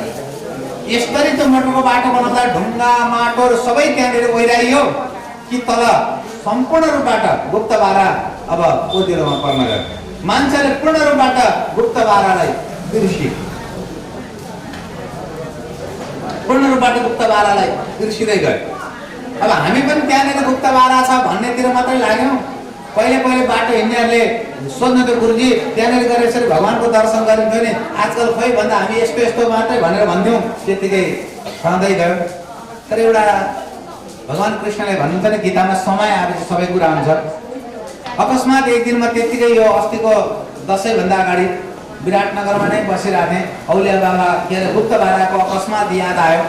गुप्तबाराको इतिहास त मलाई थाहा थियो, मैले आफ्नो सामाजिक सञ्जालमा गुप्तबाराको बारेमा कुरा लेखेर पोस्ट गर्थेँ फेसबुकमा। थुप्रैजना मान्छेले त्यहाँ कमेन्ट गर्नुभयो र थुप्रैजना मान्छेले मलाई फोन पनि गर्नुभयो, गुरुजी साँच्चै हामी त्यो ठाउँमा पहिला दर्शन गर्न जाँदा 12 भगवानको दर्शन गर्न जाँदा गुप्तबाराको दर्शन गर्छौँ, आजकल छैन त भनेर। त्यसपछि मलाई थुप्रैले चासो राखेपछि म बाराक क्षेत्र गएँ। हाम्रो बाराक क्षेत्रको आधिकारिक संस्था बाराक क्षेत्र संरक्षण मञ्चका भाइहरूसँग सल्लाह गरेर हामी गुप्तबारामा पुग्यौँ। गुप्तबारा कसरी पुग्यौँ त्यसको आफ्नै किसिमको बडा कष्टमय कथा छ, गुप्तबारा पुग्दाको कथा। तपाईँले कुनै बेला हाम्रो बराह दर्शन युट्युब च्यानलमा जोडिएर हेर्नु होला गुप्त बाराको कथा। अहिले भन्नुभयो नि किशोर दाइले हाम्रो मानव सेवा आश्रम भनेर, जुन हामीले मानव सेवा आश्रमकी बहिनीलाई माल्यार्पण पनि गऱ्यौँ। साँच्चै मानव सेवा आश्रममा जसले पूर्वमा मानव सेवा आश्रमलाई भित्राउने मध्येका एउटा परिवारमा मैले पुरानो वाचन गरेँ, इटारीमा भेडवाल परिवारमा हाम्रो राजन भेडवाल सीता भेडवालकोमा। त्यसपछि मानव सेवा आश्रममा म जोडिएँ। हाम्रो तर्फबाट पनि हामीले त्यहाँको लागि सहयोगहरू गर्दै गयौँ। त्यहाँको गतिविधि हेर्दा साँच्चै नमन गर्नुपर्छ। हो त्यो मानव सेवा आश्रम जो अघि किशोर दाइले भन्नुभयो, त्यसलाई पनि तपाईँले मानव सेवा आश्रम के हो भनेर हेर्न चाहँदा हाम्रो बराह दर्शन युट्युब च्यानलमा पनि हेर्न सक्नुहुन्छ। त्यस्तै गुप्त बाराको पनि अहिले अलिकति कथा सुनेर तपाईँले त्यहाँ गएर बराह दर्शनमा गएर गुप्त बारा सर्च गरेर हेर्नु होला, त्यहाँको सम्पूर्ण कथा आउँछ त्यहाँनिर। र कसैले त घरमा गएर चाहिँ बिर्सिन्छ होला, के गर्नु होला, बरु मेरो मोबाइलमा चाहिँ त्यो तपाईँहरूको युट्युब च्यानललाई जोडिदिनु न भन्दा हाम्रो प्राविधिक भाइले तपाईँलाई यी पनि तपाईँहरूको मोबाइलमा जोडिदिन्छ। त्यो संसाधन पनि उनीहरूसँग छ। त्यही अब सुन्नुहोस्, हामी कुनै तरिकाले बडा कष्ट तरिकाले 2 दिन लगाएर गुप्त बारामा पुग्यौँ। केवल 300 350 मिटर भनेको कति हो र नि, यहाँबाट त्यो बाटो निस्के जति पनि होइन, तर यति अनकन्टार भिड, पाइला यताउति भएको त सिधा तल कोशी नदीमा 2 दिन लगाएर चाहिँ त्यहाँ गुप्त बारामा पुगेपछि त्यहाँनिर बारा भगवानको गुप्त रूपमा त बस्नुभएको भगवानको दर्शन गऱ्यौँ हामीले। अरूतिर अनकन्टार भयो, सारा बाटो बनाउँदाको ढुङ्गा माटो सब हाल्यो, तर पनि गुप्त बारा चाहिँ जस्तो त्यो गुफा छ नि, गुफा पहिलाको जस्तै मैले त 25 वर्ष अगाडि त देखेकै थिएँ। भित्र पस्दा त भगवान पहिला पनि जसरी मुस्कुराएर बस्नुभएको त्यसै गरेर त्यो डालमा मुस्कुराएर बस्नुभएको एउटा आनन्द लाग्यो। र विचार गरियो हामीले त्यहाँनिर संरक्षण मञ्चका पदाधिकारीहरू थिए, प्रायः उमेरले सबै साना छन् भाइहरू। मैले भने भाइ हो, हामी आज यो ठाउँमा आइपुगेका छौँ। दसैँको यो नवरात्रको नवमी तिथिको दिन हामी 9 जना नै त्यो ठाउँमा पुगेका थियौँ। अष्टमीको दिन चाहिँ जान नसकेर फर्केका थियौँ। अनि मैले भने हामी यो ठाउँमा आएका छौँ, त्यत्तिकै भगवान्ले हामीलाई बोलाउनु भएको होइन। अब यसलाई हामीले बिर्सिनु हुँदैन। यदि अब हामीले पनि भुल्यौँ भने हामी पछिका सन्ततिले यसलाई भुल्छन् त एक दिन हामीलाई फेरि इतिहासले धिक्कार्ने छ। त्यसैले अब यसको जीर्णोद्धार गर्नुपर्छ, उद्धार गर्नुपर्छ। यहाँ आउने बाटो बनाउनुपर्छ, सबै भक्तले आएर दर्शन गर्ने वातावरण बनाउनुपर्छ भनेर हामीले त्यहीँनिर सङ्कल्प गऱ्यौँ। र त्यहीँनिर मैले एउटा सङ्कल्प पनि गरेँ कि अब योभन्दा अगाडि जाँदा पनि गएर म पुराण वाचन गर्छु।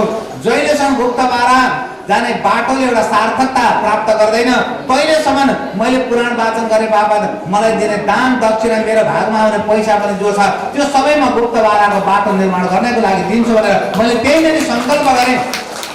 र त्यही सङ्कल्प अनुसार यो अब अहिले त केवल म 2 घन्टाको लागि तपाईँहरूको माझमा आएको छु। जति पनि ठाउँमा पुराण भने दसैँभन्दा यता त्यो ठाउँका सबै ठाउँमा पुराण भनेको पैसा मैले त्यो गुप्त बाराको बाटो बनाउनको लागि भनेर मलाई प्राप्त भएको दान दक्षिणा मैले दिँदैछु। यानि मेरो भागमा जो पनि पैसा आउँछ मैले त्यहीँ दिँदैछु। र त्यसको निम्ति बिस्तारै हामीले समिति पनि बनायौँ र तपाईँहरूको क्षेत्र विराटनगरबाट त्यो समितिमा 3 जना व्यक्ति अहिले प्रतिनिधिको रूपले हुनुहुन्छ। एउटा त अहिले यो पुराणमा जो कर्ता बनेर बस्नुभएको छ हाम्रो आदरणीय दिदी पुष्पलता कोइराला दिदी, उहाँ त्यो समितिमा हुनुहुन्छ। त्यस्तै विराटनगर क्षेत्रकै हाम्रो भविष श्रेष्ठ जो हुनुहुन्छ, त्यस्तै गरेर श्याम पौडेलजी हुनुहुन्छ। 3 जना विराटनगरको प्रतिनिधि हुनुहुन्छ गुप्त बाराको लागि। त्यस्तै इटरीको लागि छुट्टै हुन्छ, धरानको लागि छुट्टै, काठमाडौँको लागि छुट्टै, बारा क्षेत्रको लागि पनि छुट्टै। त त्यहाँनिर हाम्रो केही कारणले गर्दा नक्सा आउन अलिकति ढिलो भयो र भर्खर 3-4 दिन अगाडि त्यहाँको इस्टिमेट सहितको नक्सा आएको छ र 2 करोड 40 लाखको हाराहारी खर्च आउँदैछ त्यहाँनिर जानलाई। सिँढी बनाउनेदेखि लिएर टोयलेट बाथरुमहरू भयो, त्यहाँनिरको सौन्दर्यीकरणहरू भयो, सबै कुरा गरेर 2 करोड 40 लाखको खर्च आउँदैछ र सिँढी 1400वटा सिँढी बन्छ त्यहाँनिर वान वे गर्दाखेरि। जाने आउने छुट्टै बाटो छ, 1400वटा सिँढी बन्छ। कतिपय ठाउँमा ढुङ्गाको सिँढी बन्छ, कतिपय ठाउँमा ढुङ्गाको बनाउन सकिँदैन, फलामको सिँढीहरू स्टिलको सिँढीहरू हाल्नुपर्छ। र सिँढीलाई मात्रै लाग्ने खर्च जो छ त्यसलाई छुट्याउँदा एउटा सिँढी बराबर 8300 रुपियाँ खर्च आउँदैछ एउटा सिँढी बराबर। र हामीले त्यहाँनिर हाम्रो जुन गुप्त बारा सम्वर्धन उपसमिति भनेर बारा क्षेत्र संरक्षण मञ्चको नेतृत्वमा हामीले कार्य गर्नको निम्ति एउटा उपसमिति बनाएका छौँ। त्यसमा तपाईँहरू सबैजना जोडिनुहुनेछ बारा क्षेत्रको त्यो पावन गुप्त बाराको जीर्णोद्धार गर्नको लागि र जसले एउटा श्रेणीको दान दिनुहुन्छ उहाँको नाम पनि त्यो श्रेणीमा लेखिनेछ र नियम अनुसार 5,000 भन्दा माथि दान दिने दाताको नाम शिलालेखमा 1 जनाको नाम हुने, 10,000 भन्दा माथि दिने दाताको नाम 3 जनाको हुने, त्यस्तै 15,000 20,000 25,000 भन्दा माथि दान दिने दाताको परिवारको नाम हुने आदि आदि भनिएको छ र श्रेणीको हिसाब चाहिँ एउटा श्रेणी बराबर 8,300 रुपियाँ, किनकि श्रेणी त्यसको रेलिङहरू पनि त्यही जोडिएको छ। त्यसरी आउँदैछ। तपाईँहरूलाई पनि त्यस्तो हुँदाखेरि सहयोग गर्न सक्नुहुन्छ, हामीसँग जोडिएर पनि सक्नुहुन्छ। भएन अब यहाँको प्रतिनिधिहरू हुन्छ, विराटनगरका प्रतिनिधि पुष्पलता दिदी, त्यस्तै श्याम पौडेल दाई, भविष्य कुमार श्रेष्ठ भाइ जो हुनुहुन्छ सबैजनासँग जोडेर चाहिँ तपाईँहरू सहयोग गर्न सक्नुहुन्छ। र जसले पनि गुप्त बाराको जीर्णोद्धार गर्नको लागि सहयोग गर्नुहुन्छ उहाँहरूको नामहरू सबै हाम्रो बारा दर्शन युट्युब च्यानलमा चाहिँ सधैँभरिको लागि रहिरहेको हुन्छ। अहिले पनि तपाईँहरूले गएर बारा दर्शन युट्युब च्यानल हेर्नु हो भने जतिले पनि गुप्त बाराको लागि सहयोग गर्नुभएको छ उहाँहरूको नाम जीवन्त अब त सधैँभरि त्यही रहिरहन्छ। र अब हामी योभन्दा अगाडिसम्म चाहिँ हामीले रसिद उपलब्ध गराएका थिएनौँ, तर अब चाहिँ हामी रसिद पनि उपलब्ध गराउनेछौँ। अस्ति नक्साहरू आइसकेपछि हामीलाई गुप्त बारा संवर्धक उपसमितिबाट रसिद पनि प्राप्त भइसकेको छ। अब तपाईँहरू बारा क्षेत्र जाँदाखेरि योभन्दा अगाडि जाँदा गुप्त बाराको बारेमा त्यति चासो थाहा नपाएर राख्नुहुन्थ्यो, अब जाँदा चासो राख्नु होला गुप्त बारा कहाँनिर भनेर। र जाँदै जाँदै बाटोमा नै हामीले गुप्त बारा भएको ठाउँमा गेट पनि बनाइदिएका छौँ, तर अहिले चाहिँ त्यो गुफातिर नजानु लगाउन कन्टार छ। अब चाँडै नै हामी काम पनि त्यहाँ प्रारम्भ गर्छौँ र काम गर्न त्यति सजिलो छैन। अब त्यो 2,40,00,000 अब त योजना श्रेणी अनि अन्य कामको लागि भने बिस्तारै अब त्यसलाई हामी मूर्त रूप दिन पनि लाग्नेछौँ। र यो एउटा अवसर हो, धार्मिक कामका कुरा हामीले कहाँ राख्ने त। कतिले भन्नु होला फेरि तपाईँले बारा क्षेत्रमा निर्माण हुँदै गरेको कुरा चाहिँ हाम्रो यो परोपकार अभियानमा लागेको बारा पुरानो 2 घन्टा प्रवचन गर्न आउँदा 10 मिनट लिएर किन 10 मिनटको कथा नसुनाएर यो कुरा किन भन्नुभएको होला जस्तो पनि कतिलाई लाग्ला। होइन, हामीहरूले सबै कुरा भन्ने ठाउँ हुन्छ। यस्ता धार्मिक मठ मन्दिर बनाउने, धार्मिक पुराण लगाउने, त्यस्तै देवालयहरूको उद्धार गर्ने, धर्मशाला बनाउने कुरा धार्मिक भक्त भेला भएको ठाउँमा नगरेर कहाँ बजारमा गएर गर्नु त। यो ठाउँ हो, त्यसैले यो ठाउँ पारेर भनेको। त तपाईँहरू जस्तैलाई सुनाएर जानकारी गराएरै त्यो काम गर्ने विचार गर्नुहोस् त। तपाईँ हामी एउटै इँटाको घर बनेको हुँदैन, हजारौँ इँटा जोडिन्छ अनि एउटा घर बन्छ, एउटै ढुङ्गाको पर्खाल बन्दैन, हजारौँ ढुङ्गा जोडेर पर्खाल बन्छ भने एक्लैले 2,40,00,000 काम गर्न गाह्रो हुन्छ। तर सबैले मिल्यो भने 2,40,00,000 के हो र होइन। थोपा थोपा गर्दै गर्दै त समुद्र पनि बन्यो। त्यसैले यस्ता ठाउँ पारेर हामीले यस्ता कुराहरू पनि भन्यो। त यहाँसम्म मैले जे जस्तो भए पनि बरा पुराणका बारेमा केही चर्चा परिचर्चाहरू गरिदिनु न भनेर मलाई भनेर यो अवसर दिलाइदिनु भएकोमा समितिलाई पुनः म अन्तर हृदयबाटै हामी बरा पुराण समूहको तर्फबाट म मात्रै छैन, हाम्रो यो समूहको तर्फबाट अन्तर हृदयबाट धेरै धेरै धन्यवाद। यहाँ कर्ता भनेर सबैको प्रतिनिधिको रूपले बस्नुभएको छ हाम्रो दिदी, जो हाम्रो गुप्त बारा संवर्धक उपसमितिको प्रतिनिधि पनि हुन्छ, सदस्य पनि हुन्छ। मलाई पनि अन्तर हृदयबाटै धन्यवाद दिँदै अब अन्त्यमा सबै माथि बारा भगवानको कृपा बनिरहनेछ। बारा भगवान प्रेमका प्रतीक हुनुहुन्छ, त्यो प्रेम भावना तपाईँ हामी सबैमा जागृति भइरहनेछ। यो पनि यहाँहरूसँग पनि र भगवानसँग पनि प्रार्थना गर्दै मैले बोल्ने क्रममा केही तलमाथिका शब्दहरू भएछन् र त्यो कुराले मैले बोलेका कुराले के ठेस कसैलाई लागेको छ भने त्यसको लागि क्षमा पनि चाहँदै र यहाँबाट उत्रेपछि तपाईँले यो चाहिँ शब्द यहाँनिर यसरी नबोलिदिएको हुन्थ्यो भनेर त्यस्ता केही भएका तलमाथिका कुराहरू मलाई जानकारी पनि गराइदिनु हुनेछ भनेर यहाँहरूसँग आग्रह पनि गर्दै भगवानसँग पुनः फेरि यस्ता अवसरहरू हामीलाई मिलिरहोस् र अहिले जे जति हामीले परोपकार अभियान यो पुराणको लागि गर्न सकेका छौँ फेरि भविष्यमा पनि यस्ता सहयोगहरू एक आपसमा हामीले गर्न सकिरहौँ, यो पनि भगवानसँग प्रार्थना गर्दै सबैको जय होस्, सबैको मङ्गल होस्, सबैको कल्याण होस्। यो शब्दको साथमा हामी आफ्नो बाणीलाई हामी स्थान दिन्छौँ।